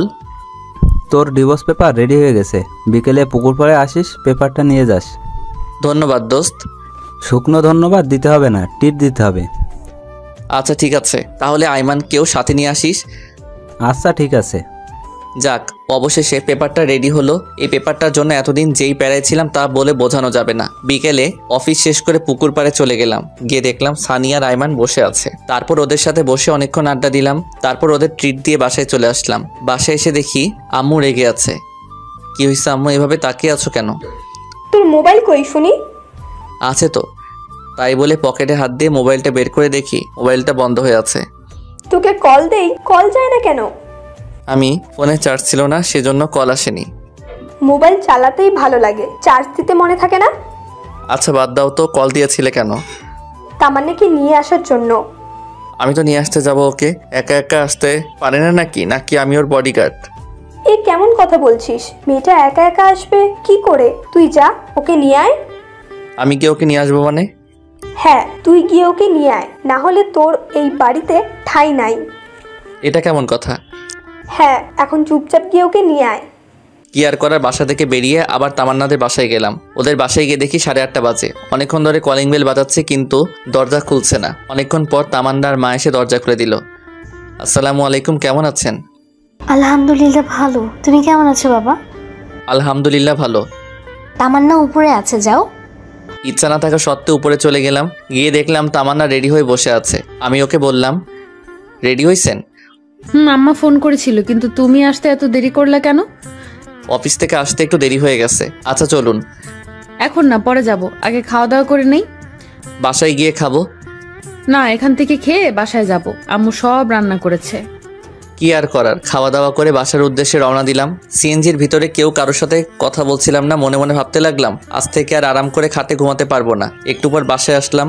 বাসায় এসে দেখি বাসার সব লাইট অফ করা। দরজায় টোকা দেওয়ার আগে দরজা খুলে গেল। বাসার ভিতরে সব লাইট বন্ধ। তারপর আম্মুকে অনেকবার ডাকলাম, ধুর কোনো সারা শব্দ নাই। অনেক চিন্তায় পড়ে গেলাম, কোনো অঘটন ঘটলো না তো? তামান্না ভয়ে আমার হাত চেপে ধরে রাখলো। আমি পকেট থেকে মোবাইলটা বের করে লাইট জ্বালাতে যাব, এমন সময় আমাদের দুজনকে অবাক করে দিয়ে অনেকগুলো লাইট একেবারে চলে গেল। এরপর সানি, আইমান আর আম্মু একসাথে বলে উঠলো, happy birthday to you, happy birthday dear Tamanna, many many happy returns of the day. আমি তো পুরাই টাস্কি খেয়ে গেলাম। এসব কে করলো, কখন করলো আর কিভাবে করলো? আমি তো এই 2 ঘন্টা আগে বাসায় ছিলাম, কই তখন তো কিছুই ছিল না। আমি শুধু ভাবছি। আর তামান্না আম্মুকে বলল, আম্মু আপনি কি করে জানলেন আজকে আমার জন্মদিন? আর এত কিছুই বা কে করলো? সবাই একসাথে আমাকে দেখিয়ে দিল। আমি তো আবার টাস্কি খেয়ে গেলাম। যাই হোক, তারপর সবাই মিলে কেকটা কাটলাম। কেক কেটে তাহলে আমাকে একটু খাইয়ে দিল। তারপর আমিও ওকে খাইয়ে দিলাম। একা একা সবাই খেয়ে নিলাম। সবাই মিলে অনেক মজা করলাম। এরপর সানি, আইমান আর আম্মু তামান্নাকে অনেকগুলো গিফট দিল। আমি বাকি রইলাম। সানি তামান্নাকে বলল, আমি আমার গিফট কাল সকালে দেব। আমি তো নির্বাক হয়ে দাঁড়িয়ে রইলাম। এরপর আমি সানি আর আইমান ছাদে চলে গেলাম। ছাদে গিয়ে আমি সানিকে বললাম, কিরে তোরা এত কিছু কিভাবে জানলি? আমরা তো কিছুই জানতাম না, আন্টি আমাদের ফোন করে সবকিছু বলেছে, আর আন্টি তোকে সবকিছু জানাতে বারণ করেছে। ও আচ্ছা, এই সানি তুই যে বললি আমি কাল সকালে ওকে গিফট দিব, ওকে আমি কি গিফট দিব? আরে বেটা, তামান্না তোর কাছে কি চেয়েছিল? ডিভোর্স, তাই না? আর ডিভোর্স পেপার তো রেডি হয়ে গেছে। কাল সকালে ডিভোর্স পেপার তামান্নাকে দিবি, আর এটাই হবে ওর সব থেকে বড় উপহার। একদম ঠিক বলছিস। আচ্ছা অনেক রাত হয়েছে, এখন ঘুমাতে যাই। চল। এরপর ছাদ থেকে নেমে সানিয়া রাইমানকে একটা রুমে রেখে আমি আমার রুমে চলে গেলাম। রুমে গিয়ে দেখি তামান্না বসে বসে মোবাইল চালাচ্ছে। আমাকে দেখে বলল, থ্যাঙ্কস শিহাব। ধন্যবাদ। কেন? এত বড় একটা সারপ্রাইজ দেওয়ার জন্য। আচ্ছা ঠিক আছে, ঘুমিয়ে যান, অনেক রাত হয়েছে। এটা বলে বিছানা থেকে একটা বালিশ নিয়ে সোফায় ঘুমাতে যাব। এমন সময় তামান্না বলল, আমার গিফট কই? কাল সকালে অফিসে যাওয়ার আগে টেবিলের উপর রেখে যাব। ওকে আচ্ছা, একটা কথা বলি। বলেন। সোফায় না ঘুমালে হয় না? সোফায় না ঘুমালে কোথায় ঘুমাবো? খাটে ঘুমাও, অসুবিধা নাই। নো থ্যাঙ্কস, লাগবে না, আপনি ঘুমিয়ে যান। আর কিছু না বলেই ঘুমিয়ে পড়লাম।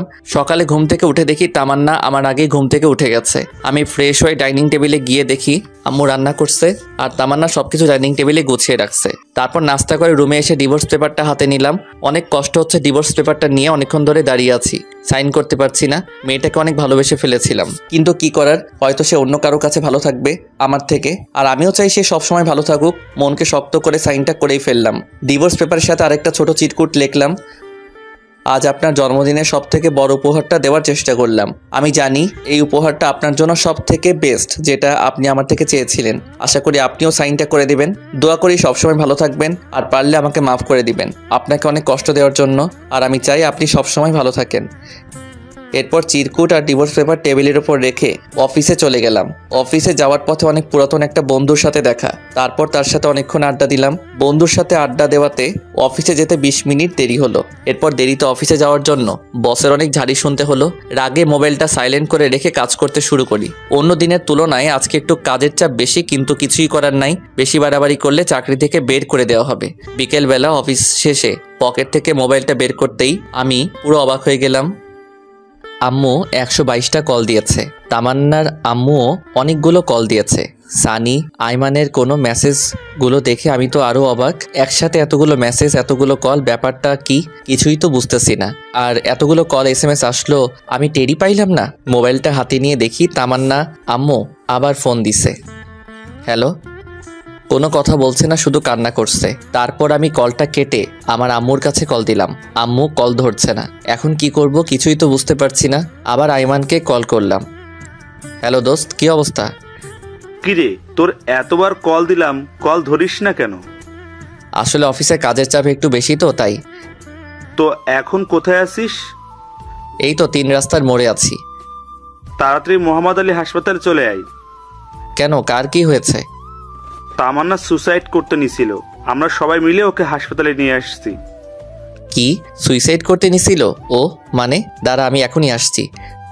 তাড়াতাড়ি আয়। তাই বলে আমি ফোনটা রেখে হাসপাতালের দিকে রওনা দিলাম। কেমন যেন টেনশন লাগছে। তামান্না হঠাৎ করে সুইসাইড করতে গেল কেন? হাসপাতালে গিয়ে দেখি আম্মু, তামান্নার আম্মু সানি আর আয়নার বাইরে বসে আছে। আমাকে দেখে সবাই উঠে দাঁড়ালো, আর আম্মু তো এসে আমাকে একটা ঠাস করে চড় মারলো। আমি আবুলের মতো গালে হাত দিয়ে দাঁড়িয়ে রইলাম। একটু পর তামান্নার আম্মু বলল, বাবা তোমার সাথে কি তামান্নার কিছু হয়েছে? কই, আমার সাথে তো কিছু হয়নি। তাহলে ও সুইসাইড করতে গেল কেন? আমি মাথা নিচু করে দাঁড়িয়ে আছি। আম্মু এসে বলল, তোকে এতবার কল করলাম, কল ধরিস না কেন? অফিসে কাজের চাপ ছিল, তাই মোবাইলটা সাইলেন্ট করে রেখেছিলাম। লাগবে না তোর চাকরি করা। আজকের পর থেকে তুই আর চাকরি করতে যাবি না। আর তুই আমাকে মিথ্যে বলছিস কেন? আমি কি মিথ্যা বলছি? তামান্না এতদিন তোর সাথে যা যা করেছে আমাকে জানাসনি কেন? তোমাকে এসব কে বলেছে? আম্মু সানি আর আইমানের দিকে দেখিয়ে দিল।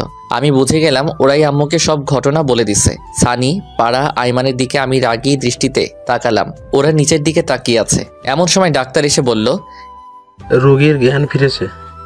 এটা শুনে আম্মু আর তামান্নার আম্মু ভিতরে চলে গেল। সানি আর আইমান যেতে চাইলো, কিন্তু আমি ওদের দুজনকে ধরে বললাম, এই তোদের মধ্যে আম্মুকে সব কথা কে বলেছে? কিরে, কথা বলছিস না কেন? আমরা দুজনেই বলেছি। কেন বলছিস? জানিস আম্মু কত কষ্ট পাবে এখন? কারণ তামান্নাকে আম্মু পছন্দ করে, আমার সাথে বিয়ে দিয়েছে। আন্টিকে না বলে উপায় ছিল না। আন্টি আমাদের যেভাবে চাপের মুখে ফেলে রেখেছিল, তাতে আমরা না বলে কোনো উপায় খুঁজে পাইনি। সরি দোস্ত। দূর শালা। দোস্ত একটা কথা বলি। কি কথা বল? দোস্ত, তামান্নাকে ডিভোর্সটা না দিলে হয় না? মনে হয় ওকে ডিভোর্সটা না দেওয়াই ভালো। কেন, তোর হঠাৎ এমনটা মনে হলো কেন? দেখ, তামান্না তোকে আগে ইগনোর করতো, অবহেলা করতো, কিন্তু এখন তো সে তোর প্রতি দুর্বল হয়ে গেছে। আস্তে আস্তে তোকে ভালোবাসতে শুরু করেছে।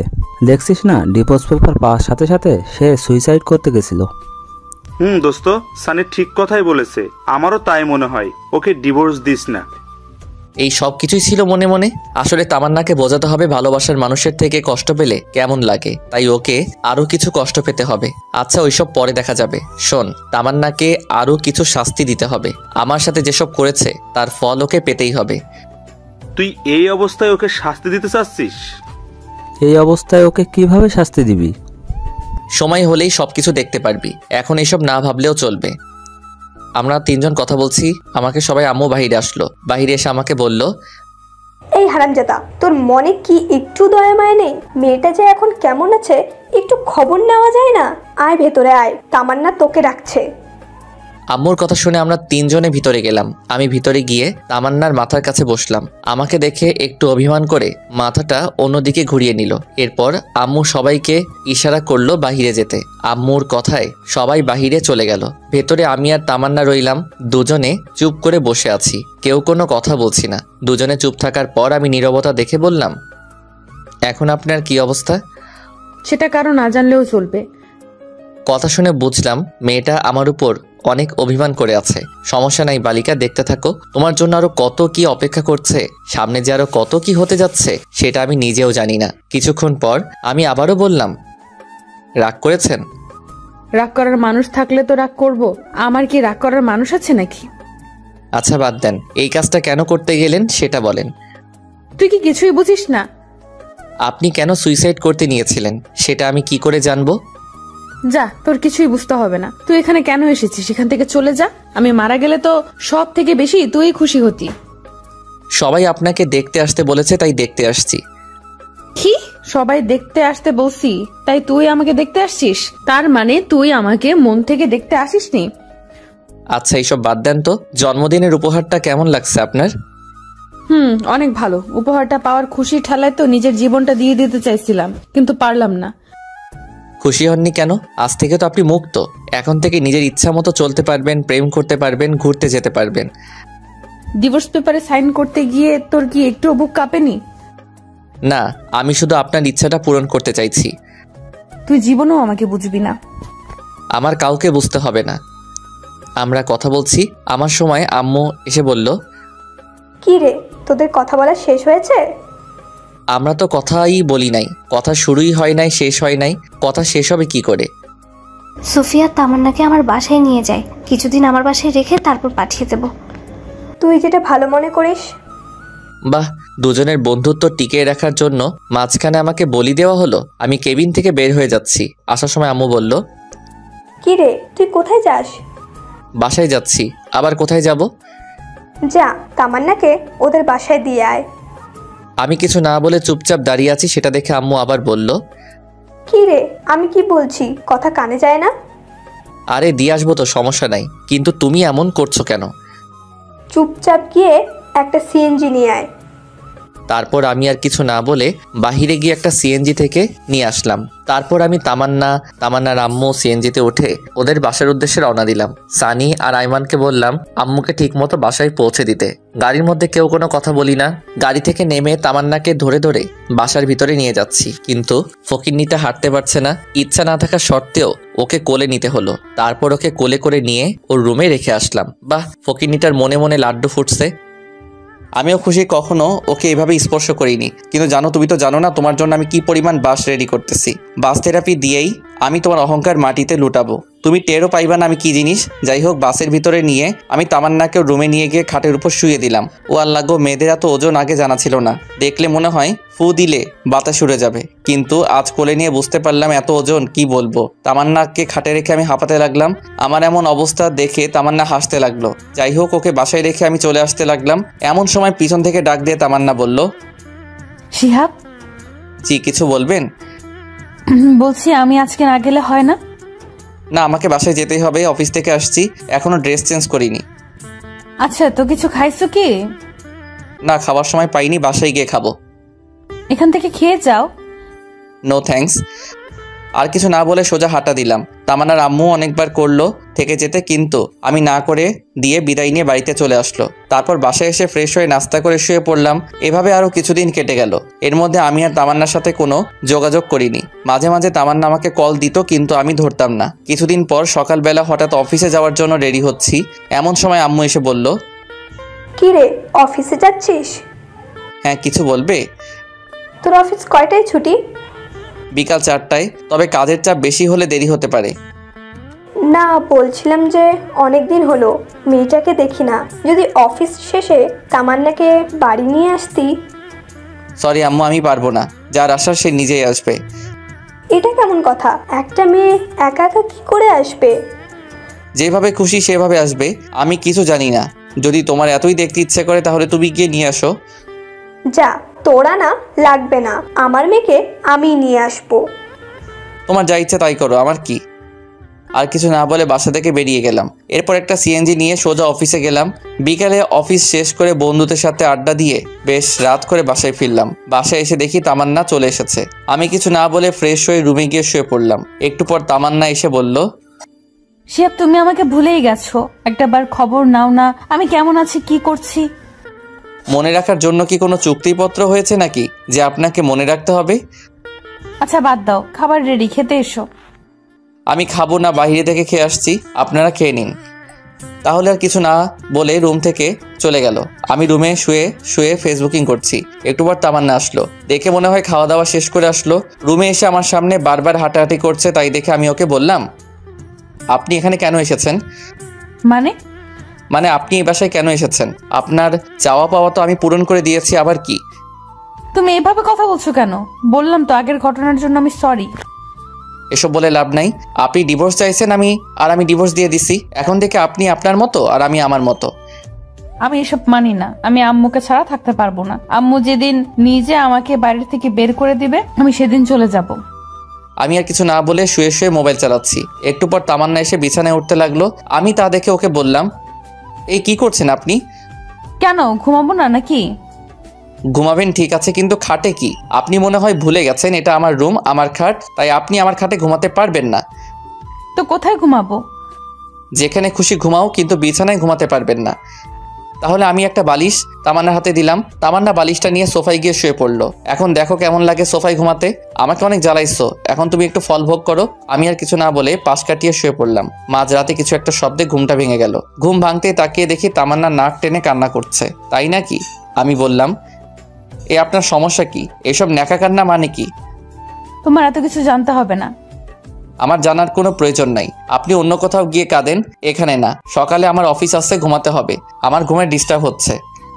আমি বারণ করে পরে তামান্না কান্না করেই যাচ্ছে। আর একবার ন্যাকা কান্না করলে কিন্তু একটা লাথি দিয়ে সোফা থেকে ফেলে দেব। যত সব আজাইরা। তামান্না আর কিছু না বলে ওয়াশরুমের দিকে চলে গেল।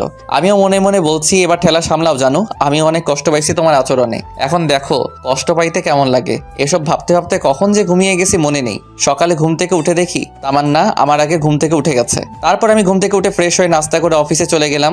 অফিস শেষে সানিয়া আর আইমানকে কল করে পুকুর পাড়ে আসতে বললাম। আমি পুকুর পাড়ে এসে দেখি আমার আগেই ওরা এসে বসে আছে। কিরে, কি অবস্থা তোদের? বেকার মানুষের আবার অবস্থা। আমরা তো আর তোর মতো টাকা ইনকাম করতে পারছি না, বাপের টাকায় বসে বসে খাচ্ছি। আচ্ছা বাদ দে, চল ওই পাশে গিয়ে বসি। চল। তারপর ওই পাশে গিয়ে বসে কথা বলতে লাগলাম। কিরে তামান্না, কি খবর এখন? ভালোই। যাক, ভালো হলেই ভালো। কিন্তু দোস্ত, আমি একটা বিষয় কিছুতেই বুঝতে পারছি না। কি? তামান্নাকে ডিভোর্স দিলাম, সেটার কোনো খবর নাই, আবার আমার বাড়ি থেকেও যাচ্ছে না। আরে বোকা, ও যাবে কি করে? ও তো এখন তোকে ভালোবেসে ফেলেছে। আচ্ছা দোস্ত, যা হয়েছে সব ভুলে যা। এখন সবকিছু ঠিক করে নিয়ে নতুন করে জীবন শুরু কর, এটাই ভালো হবে। আরে না না, তাও আরো কিছু শাস্তি দিতেই হবে। এই শিহাব শোন। চল। তামান্না তোকে কলেজের সবার সামনে অপমান করেছে না? তুইও কি ওকে কলেজের সবার সামনে অপমান করবি? সেটা কি করে? আচ্ছা তাহলে শোন। ও মাই গুডনেস, সানি এত বড় একটা প্ল্যান! বল, কি বলবো? আমি তো এটা কখনো ভাবিনি। কি আপনারা কিছু বুঝতে পারছেন না, তাই তো? গল্প পড়তে থাকুন, সব কিছু বুঝতে পারবেন। তারপর সানিকে বললাম, দূর বেটা, এভাবে অপমান করা ঠিক হবে না। যতই হোক সে আমার স্ত্রী। আরে বেটা, সমস্যা নাই, এখন একটু শাস্তি দে, পরে একটু বেশি করে আদর করে দিস, তাহলেই হয়ে যাবে। হা হা হা। আর আমি তুই আর ভালো হইলি না। আচ্ছা, কি কলেজে যাবি নাকি অফিসে যাবি, কোনটা? দুটোই। অফিসও করব আবার কলেজও করব। বসকে বললেই ছুটি দিয়ে দিবে। আচ্ছা, তাহলে তো তোর আর কোনো সমস্যা নাই। এরপর আরও কিছুক্ষণ সবাই মিলে বসে আড্ডা দিলাম। তারপর আমি বাসায় ফিরলাম। বাসায় ফিরে ফ্রেশ হয়ে নাস্তা করে সানির প্ল্যান অনুযায়ী মোবাইলটা সাইলেন্ট করে কানে ধরে কথা বলার অভিনয় করতে লাগলাম। পাশেই তামান্না ছিল। মানুষ প্রেম করে যেমন রোমান্টিক কথা বলে, আমি তেমনই রোমান্টিক কথা বলছি। এসব দেখে রেগে ফুলতে লাগলো। আমি আরো জোরে জোরে হেসে কথা বলতে লাগলাম। অনেকক্ষণ বক বক করার পর ফোনটা রেখে দিলাম। আসলে কোনোদিন প্রেম করিনি তো, তাই বেশি কথা বলতে পারলাম না। আমি তামান্নাকে দেখিয়ে ফোনে একটা কিস দিলাম। তামান্না এসে আমার সামনে দাঁড়ালো। কিছু বলবেন? মেয়েটাকে? তা দিয়ে আপনার কি কাজ? অনেক কাজ আছে, সেটা তোমার না জানলেও চলবে। আগে বলো মেয়েটাকে। আমার ভবিষ্যৎ বউ আবার কে? বাসায় বউ রেখে অন্য মেয়ের সাথে কথা বলতে লজ্জা করে না? কি বাসায় বউ মানে? কে বউ? কার বউ? কিভাবে বউ? আমি তোমার বউ, আবার কে? আপনি ভুলে যাবেন না আপনাকে আমি ডিভোর্স দিয়ে দিয়েছি, সো আপনি আমার কেউ নন। মানে কি বলছো সব তুমি? আপনি যা শুনেছেন তাই বলেছি। আর হ্যাঁ, আমার কোনো পার্সোনাল ব্যাপারে আপনি নাক গলাতে আসবেন না। আমি আম্মুকে বলে আপনাকে আপনার বাসায় পাঠানোর ব্যবস্থা করছি। শিহাব, আমি যা করেছি তার জন্য সত্যি আমি অনেক লজ্জিত। প্লিজ আমাকে মাফ করে দাও। আমি সরি তো। আমি ওর হাত আমার হাত থেকে এক ঝাড়ি দিয়ে ছাড়িয়ে নিলাম। এরপর আমি সেখান থেকে রাগ দেখিয়ে ছাদে চলে গেলাম। তারপর ছাদে গিয়ে দরজা আটকে দিয়ে একা একা লুঙ্গি ডান্স করতে লাগলাম। ফকিনি, যখন আমি তোর পিছনে ঘুরতাম, পাগলের মতো ভালোবাসতাম, তখন তুই আমার 2 টাকার দামও দিতি না। এবার দেখ কেমন লাগে। একটু পর ছাদ থেকে নেমে এসে ডিনার করে রুমে গিয়ে শুয়ে পড়লাম। তামান্না যথারীতি একটা বালিশ নিয়ে সোফায় ঘুমিয়ে পড়লো। রাতে কেন জানি ঘুমটা ভেঙে গেল। ঘুমটা ভাঙতেই দেখলাম তামান্না গুটি মেরে শুয়ে আছে। ওর মায়াবী সুন্দর চেহারাটা দেখে আবারও ক্রাশ খেলাম। আসলেই ঘুমন্ত মানুষকে সত্যি অনেক সুন্দর এবং অনেক মায়াবী দেখতে লাগে। তামান্নার দিকে একটু ভালো করে তাকিয়ে দেখলাম মেয়েটা ঠান্ডায় কাঁপছে। তারপর আমি বিছানা থেকে উঠে গিয়ে কম্বলটা ওর গায়ে দিলাম। মোবাইলে সময় দেখলাম, একটু পর ফজরের আজান দেবে, তাই আর ঘুমালাম না। বিছানা থেকে উঠে এসে আজান দেওয়ার সাথে সাথে মসজিদে গিয়ে নামাজ আদায় করে আসলাম। নামাজ পড়া শেষে একটু হাঁটাহাঁটি করলাম। বাসায় এসে দেখি তামান্না মুখ টিপে টিপে হাসছে। মনে হয় কম্বলটা দেওয়ার কারণে এত খুশি। বালিকা এত খুশি হওয়ার কিছু নাই, একটু অপেক্ষা করো আর দেখতে থাকো শিহাব কি জিনিস। তুমি আমাকে যে কষ্ট দিয়েছো তা সুদে আসলে পরিশোধ করে নেব। সকালে নাস্তা করে রুমে এসে মোবাইল টিপতেছি, এমন সময় আম্মু এসে বলল, কি রে, আজকে অফিসে যাবি না? না আম্মু, আজকে ছুটি নিয়েছি। কেন রে, শরীর খারাপ নাকি? না আম্মু, অনেকদিন হলো কলেজে যাইনি, তাই ভাবছি আজকে কলেজে যাব। আর কলেজে একটু কাজও আছে। তামান্না আমার পাশেই ছিল, ও আমার কলেজে যাওয়ার কথা শুনে আম্মুকে বলল, আমি বলছিলাম কি, আমিও তো অনেকদিন হলো কলেজে যাই না, আর পড়াশোনাটাও ঠিকভাবে হচ্ছে না। যদি আজকে শিহাবের সাথে কলেজে যাই তাহলে কি কোনো সমস্যা হবে? আরে আমার আবার কি সমস্যা হবে? তোরা দুজন কলেজে যাবি, যা। ধন্যবাদ আম্মু। এই শিহাব, হ্যাঁ আম্মু বলো। বলছি তুই তামান্নাকে সাথে নিয়ে কলেজে যা। আমি পারবো না। পারবি না কেন? যে যার মতো কলেজে যাবে, আমি কাউকে নিয়ে যেতে পারবো না। এটা কেমন কথা? মেয়েটা একা একা কি করে কলেজে যাবে? যার যেভাবে খুশি যাক, আমি কাউকে নিয়ে যেতে পারবো না। আমি আম্মুকে আর কিছু বলতে না দিয়ে সোজা রুমে চলে আসলাম। রুমে এসে রেডি হয়ে তামান্নার আগেই কলেজে চলে গেলাম। আমি, সানি, আইমান আর ইতু একসাথে বসে আছি। তামান্নাকে আসতে দেখে সানি বলল, এ মামা, ও আসছে, শুরু করে দে। কে আসছে? আরে শালা, তোর বউ আসছে, প্ল্যান অনুযায়ী কাজ শুরু করে দে। এরপর আমি আর ইতু বসে বসে দুজন দুজনের হাত ধরে হেসে হেসে কথা বলছি। ইতু প্ল্যান অনুযায়ী আমার হাত ধরে বসে আছে। তামান্না তো আমাদেরকে দেখে রাগে ফুলতে লাগলো। তামান্না আমাদের কিছু না বলে সোজা উপরে চলে গেল। আমরা তো সবাই হাসতে হাসতে শেষ।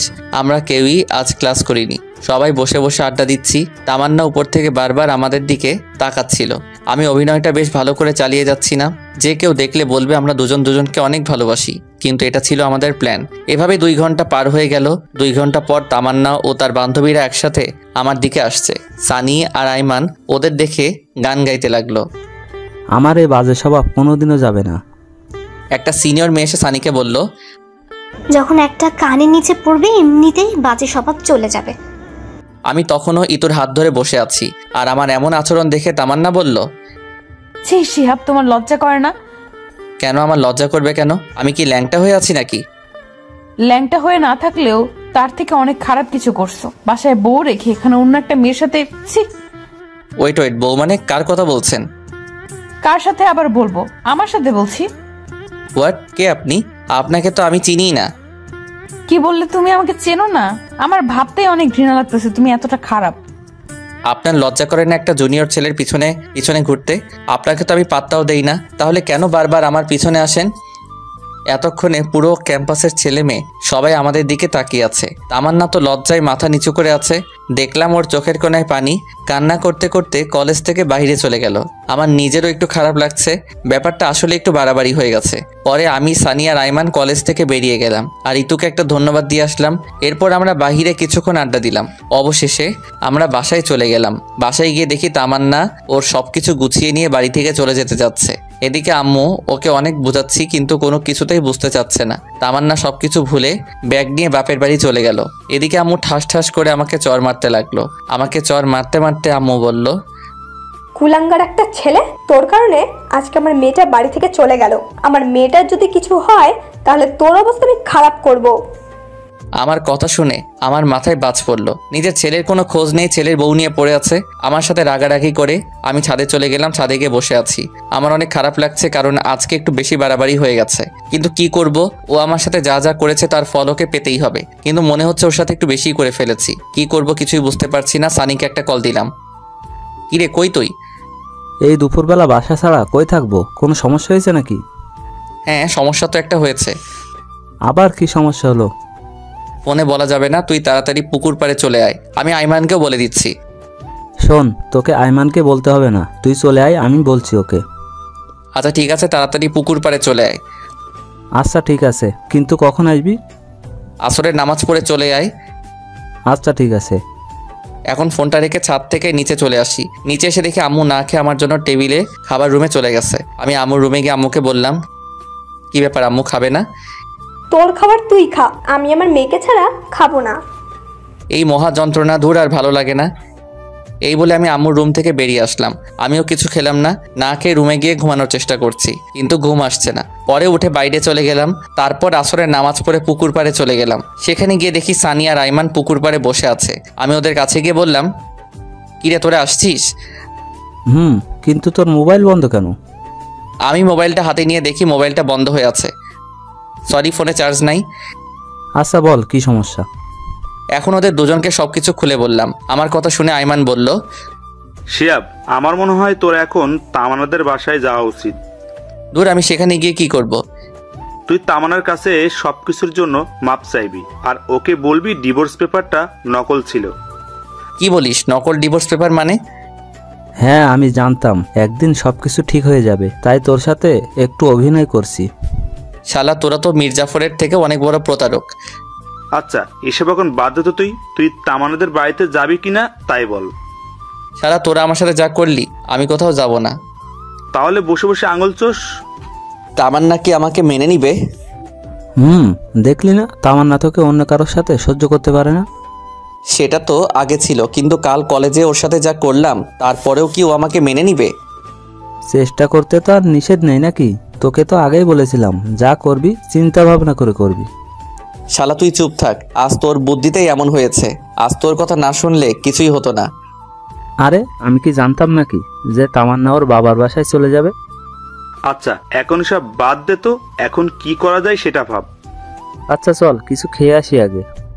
তোর তো খাওয়া ছাড়া আর কোনো কথাই নেই। এই, তুই কি এখন ওদের বাসায় যাবি? না, যাব না। যদি যেতেই হয় তাহলে কাল যাব। ওদের সাথে আরো কিছুক্ষণ আড্ডা দিলাম। কিছুক্ষণ পর বাসায় গেলাম। রাত প্রায় 10টা, কিন্তু আম্মু খাইতে আসলো না। একা খাইতে বসছি, এমন সময় তামান্নার আম্মু ফোন দিল। হ্যালো। পুরোটা বলার আগেই তামান্নার আম্মু কান্না করে দিল। বাবা, তুমি কই? আমি তো বাসায়। আপনি কান্না করছেন কেন? কোনো সমস্যা হলো নাকি? তামান্না। আর কিছু না বলেই কল কেটে দিল। আমি আবার কল দিলাম, কিন্তু কল আর কেউ ধরছে না। না, আর বসে থাকা যায় না। তামান্নার যে আবার কি হয়েছে আল্লাহ ভালো জানে। আমি সানি আর আইমানকে কল করে রেডি হতে বলে আমি বাসা থেকে বের হয়ে একটা সিএনজি নিলাম। মাঝপথে সানি আর আইমানকে তুলে নিলাম। তারপরে আইমান আমাকে বলল, কিরে এত রাতে আবার কি হলো? একটু আগে তামান্নার আম্মু ফোন করে কান্না করতে লাগলো। কিছুই বুঝলাম না। কেন, আবার কি হয়েছে? আমি তো জানি না। আমায় তো কিছুই বললো না, শুধু কান্না করছিল আর হুট করে কল কেটে দিল। তারপর আমি অনেকবার কল করলাম, কিন্তু ধরলো না। আল্লাহ জানেন কি হয়েছে। ওদের সাথে কথা বলতে বলতে তামান্নার বাসার সামনে চলে আসলাম। অনেকবার কলিং বেল বাজালাম, কিন্তু ভেতর থেকে কারো কোনো আওয়াজ নেই। দরজা ধাক্কা দিলাম, কিন্তু তাতেও কোনো কাজ হলো না। পরে সানি বলল দরজা ভেঙে ফেলতে। তারপর দরজা ভাঙার চেষ্টা করলাম, কিন্তু পারছিলাম না। তিনজনে অনেক কষ্ট করার পর দরজা ভেঙে ফেললাম। দরজা ভাঙার পর ভিতরে গিয়ে তো আমার মাথায় আকাশ ভেঙে পড়লো। তামান্নার বাম হাতটা কাটা, ফিনকি দিয়ে রক্ত বের হচ্ছে। তামান্না অচেতন অবস্থায় পড়ে আছে। রক্তে পুরো ফ্লোর লাল হয়ে গেছে। অতিরিক্ত রক্তক্ষরণের কারণে তামান্না জ্ঞান হারিয়ে ফেলেছে। ওর এই অবস্থা দেখে তো আমি ভয়ে কাঁপতে লাগলাম। আমি কি করব কিছু বুঝতে পারছি না। আচ্ছা, তামান্না এখানে পড়ে আছে, কিন্তু ওর মা কোথায়? তামান্নার মাকে খোঁজার জন্য তামান্নার মায়ের রুমে গেলাম। তামান্না মায়ের রুমে গিয়ে দেখলাম তামান্নার আম্মু খাটের উপর উল্টা হয়ে পড়ে আছে। খাটের উপর পা পিছলে পড়ে মাথায় আঘাত খেয়ে অজ্ঞান হয়ে আছে। দেখে মনে হচ্ছে তাড়াহুড়ো করতে গিয়ে পা মোচড় খেয়ে খাটের উপর জোরে পড়ে গেছে, যার কারণে মাথায় আঘাত লেগে অজ্ঞান হয়ে গেছে। কি করব কিছুই বুঝতে পারছি না। আমার শার্টটা খুলে তামান্নার হাত বেঁধে নিলাম, যাতে আর রক্ত না বের হয়। এরপর দুজনকে একসাথে হাসপাতালে নিয়ে গেলাম। ওদের দুজনকে এমার্জেন্সিতে দিয়ে আমি বাহিরে অপেক্ষা করছি। নিজের অজান্তেই চোখ দিয়ে পানি ঝরতে লাগলো। আজ শুধু আমার জন্যই এমন অবস্থা হলো। আমি যদি আজ এমনটা না করতাম তাহলে আজ কিছুই হতো না। তামান্নার জ্ঞান ফিরলেই ওর কাছে মাপ চেয়ে নিব। এরপর আমি সানি আর আইমানকে বললাম বাসায় চলে যেতে, কিন্তু ওরা গেল না। একটু পর ডাক্তার বাহিরে এসে বলল, আচ্ছা, রোগী আপনার কি হয়? আমার স্ত্রী হয়। আছে, শুনুন, রোগীর অতিরিক্ত রক্তক্ষরণ হয়েছে, জরুরি রক্তের ব্যবস্থা করুন। জি বলুন, কোন গ্রুপের রক্ত লাগবে? আমরা এখানে 3 জন আছি। A B positive. আমার এ পজিটিভ। আমার ও পজিটিভ। আমার বি পজিটিভ। আচ্ছা, আপনারা 3 জনেই আসেন। এরপর তিনজনেই রক্ত দিলাম। একটু পর শাশুড়ি আমার জ্ঞান ফিরল, উনি ঘুমাচ্ছে। এদিকে আমি তামান্নার কাছে গিয়ে ওর পাশে বসলাম। আমি নিশ্চুপ হয়ে তামান্নার দিকে তাকিয়ে আছি। তারপর ওর হাতটা ধরে ওর মায়াবী মুখটা দেখতে দেখতে কখন ঘুমিয়ে গেছি বুঝতেই পারিনি। সকালে ঘুম ভাঙলো কারো হাতের স্পর্শে। তাকিয়ে দেখি তামান্না আমার মাথায় হাত বুলাচ্ছে। আমার ঘুম ভাঙা দেখে ও মুখটা অন্যদিকে ঘুরিয়ে কালো করে বসে রইল। সেটা দেখে আমি তামান্নাকে বললাম, কি ব্যাপার, আপনি এমন করলেন কেন? সেটা কাউকে জানতে হবে না, আমার যা মনে হয়েছে তাই করেছি। আপনি এমন পাগলামি কেন করলেন বলেন? কি করব বলো? আমি তো তোমাকে কষ্ট দিয়েছি, অপমান করেছি, তোমার সাথে অনেক খারাপ ব্যবহার করেছি। তুমি তো কোনোদিন আমাকে ক্ষমা করবে না। তাই বলে সুইসাইড করবেন? এর আগেও আপনি এমন করেছেন। আমি মরলে তোমার কি? এটা শোনার সাথে সাথে ঠাস করে ওর গালে একটা চর বসিয়ে দিলাম। আমার চর মারা দেখে তামান্না আমাকে বলল, তুমি আমাকে মারলে? আপনাকে মেরেছি, বেশ করেছি। আমি আমার বউকে মেরেছি, কার কি? বউ? তাহলে সেদিন ডিভোর্স লেটার কেন দিলে? আরে ওইটা ডিভোর্স পেপার ছিল না, জন্মদিনের কার্ড ছিল। আর ওই চিঠিটা তো আমি এমনি এমনি বানিয়ে লিখেছি। তাহলে কাল কলেজে এমন কেন করলে? আপনি যে আমাকে অপমান করেছিলেন, আর তাই আপনাকে বোঝাতে চেয়েছিলাম। আপনার কেমন লাগে? অনেক হারামি তুই। আমি কি একটু ভেতরে আসতে পারি? আম্মু দরজার সামনে দাঁড়িয়ে বলল, না, এখন ভেতরে কারো আসা যাবে না। যদি কেউ আসতে চায় তাহলে পরে আসবে। তামান্না আমাকে জড়িয়ে ধরে এসব কথা বলল। এই কি করছেন? আম্মু দেখছে তো? দেখলি দেখুক, তাতে আমার কি? আমি আমার স্বামীকে আদর করব, কার কি? তাই বলে আম্মুর সামনে? এই হাদারাম, কিছু শেখ। আচ্ছা তোমরা তাহলে থাকো, আমি যাই। তাই বলে আম্মু শাশুড়ি আমার কাছে গিয়ে গল্প করতে লাগলো। এরপর আমি বাহিরে গিয়ে দেখলাম সানিয়া রাইমান দুজনে একটা টুলের উপর একজন আরেকজনের উপর উল্টো হয়ে শুয়ে আছে। দেখেই আমার প্রচুর হাসি পাচ্ছে। আমি পকেট থেকে ফোনটা বের করে কিছুক্ষণ ভিডিও করলাম। তারপর ওদের দুজনকে জাগালাম। এরপর সবাইরে নাস্তা করার জন্য বাহিরে গেলাম। সকালে নাস্তা করা শেষে তামান্নার জন্য নাস্তা প্যাকেট করে নিয়ে আসলাম। নাস্তার প্যাকেট নিয়ে ডাক্তারকে বললাম, ডাক্তার সাহেব। জি বলেন। আমি কি আমার রোগীদের বাসায় নিয়ে যেতে পারি? জি পারবেন, তবে শুধুমাত্র আপনার শাশুড়ি মাকে। আপনার স্ত্রীকে আরো 2 দিন রাখতে হবে। আচ্ছা ঠিক আছে। এরপর আমি আম্মুর কাছে গিয়ে বললাম, ডাক্তার বাসায় যেতে বলল। ওকে, তাহলে সবাইকে নিয়ে বাসায় চল। এখানে থেকে কি করব? আম্মু শুধু আন্টিকে নিয়ে যেতে। আমি শুনেছি তামান্নাকে আরো 2 দিন থাকতে হবে এখানে। তুই ওনাকে আমাদের বাসায় নিয়ে যাও, কিছুদিন রেস্ট নিক। আচ্ছা ঠিক আছে, কিন্তু তামান্নাকে কে সামলাবে? আম্মু আমি আছি। কেন? আচ্ছা তাহলে তুই ওর ভালো করে যত্ন নিস, আমরা যাই। আচ্ছা ঠিক আছে, যাও। এরপর সানিয়া রাইমানকে সাথে দিয়ে আমি এবং আমার আম্মুকে বাসায় পাঠিয়ে দিলাম। এরপর আমি তামান্নার কাছে গেলাম। এখন কি অবস্থা আপনার? আগের থেকে একটু ভালো। এই শোনো না। হ্যাঁ বলেন। আমি না একজনকে খুব ভালোবাসি। কাকে? আমার জুনিয়র বরটাকে। কথাটা শোনো। আমি একটু অন্যদিকে তাকিয়ে মুচকে মুচকে হাসতেছিলাম। হঠাৎ তামান্না আমার মুখটা টেনে ওর মুখের কাছে নিয়ে একটা ভালোবাসার ছোঁয়া এঁকে দিল। আর তারপর বলল, এই আমাদের বিয়ে হয়েছে ঠিক, কিন্তু আমরা তো এখনো বাসর করিনি। চলো না আজকে আমরা বাসর করে নেই। একদমই না। ডাক্তার বলেছে আপনাকে আরো 2 দিন এখানে থাকতে হবে। তাই যা হবার বাসায় গিয়ে হবে। এখানে চুপচাপ রেস্ট নেন। এমনি রোমান্টিকভাবে আরো 2 দিন পেরিয়ে গেল। তারপর আমি তামান্নাকে নিয়ে বাসায় ফিরলাম। কিন্তু তাহলে দরজার সামনে দাঁড়িয়ে পড়লো, ভিতরে যেতে চাচ্ছে না। তাই দেখে আমি বললাম, কি ব্যাপার, এখানে দাঁড়িয়ে থাকলেন কেন? কেউ যদি আমাকে কোলে করে বাসার ভেতরে নিয়ে যায় তাহলে যাব, না হলে ভেতরে যাব না। আমি বুঝতে পারলাম সে আমাকে উদ্দেশ্য করে কথাটা বলল। কি আর করার, ওকে কোলে করে নিয়ে বাসার ভিতরে গিয়ে বিছানার উপর রাখলাম। এরপর আমি ওকে রেখে চলে আসতে যাব, এমন সময় আমার হাতটা ধরে একটা টান দিল। আমি নিজেকে স্থির রাখতে না পেরে সোজা তামান্নার গায়ের উপর পড়ে গেলাম। এটা কি হলো? আমার বরকে আমার যা ইচ্ছা তাই করব, তাতে তোর কি? আমার কি দেখাবো? দেখা দেখি। এটা বলে যখনই আমি আমার মাথাটা তামান্নার দিকে এগিয়ে নিয়ে যাচ্ছিলাম, এমন সময় সানি রুমে আসলো। মামা, আদর একটু পরেও করতে পারবা, এখন একটু বাইরে আসো। শালা, তুই আর আসার সময় পাইলি না? তামান্না লজ্জা পেয়ে অন্যদিকে মুখ করে বসে রইল। আমি বাহিরে গিয়ে সানিকে বললাম, শালা এখন বল, এই অসময় ডাকলি কেন? তোমাকে কিছু জানতে হবে না, 5,000 টাকা দে। কিন্তু এত টাকা দিয়ে কি করবি? তোকে দিতে বলেছি, দে। এত কথা বলিস কেন? আমার কাছে তো এখন এত টাকা নাই। হাসপাতালের বিল দিয়ে সব শেষ হয়ে গেছে। আচ্ছা ঠিক আছে, তোকে দিতে হবে না, থাক আমরা যাই। আর বিকালে পুকুর পাড়ে আসিস, আড্ডা দেওয়া যাবে। আচ্ছা ঠিক আছে। এরপর সানি আর আইমান চলে গেল। এরপর আমি গোসল করে তামান্নাকে নাস্তা করিয়ে আমিও নাস্তা করে একটু রেস্ট নিলাম। বিকেলবেলা পুকুর পাড়ে চলে গেলাম। এরপর 3 জন মিলে অনেকক্ষণ আড্ডা দিলাম। অনেকক্ষণ 3 জনের ঘোরাঘুরি করলাম। রাত প্রায় 9টা। এমন সময় সানি বলল, মামা আমার যেতে হবে, একটা জরুরি কাজ আছে। আমারও কাজ আছে, আমাকেও যেতে হবে।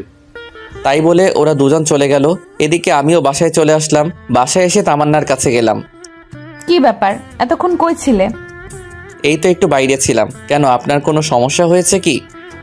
ওই, তুমি এখনো আমাকে আপনি করে বলছো মানে? তো কি করে বলবো? তুমি করে বলবা। আচ্ছা ঠিক আছে। আচ্ছা শোনো, আমাদের তো বাসায় হয়নি, চলো আজকে আমরা বাসর করি। কোনো আয়োজন ছাড়া বাসর করব? না থাক, কালকে সব আয়োজন করে তারপর বাসর করব। আজকে থাকো।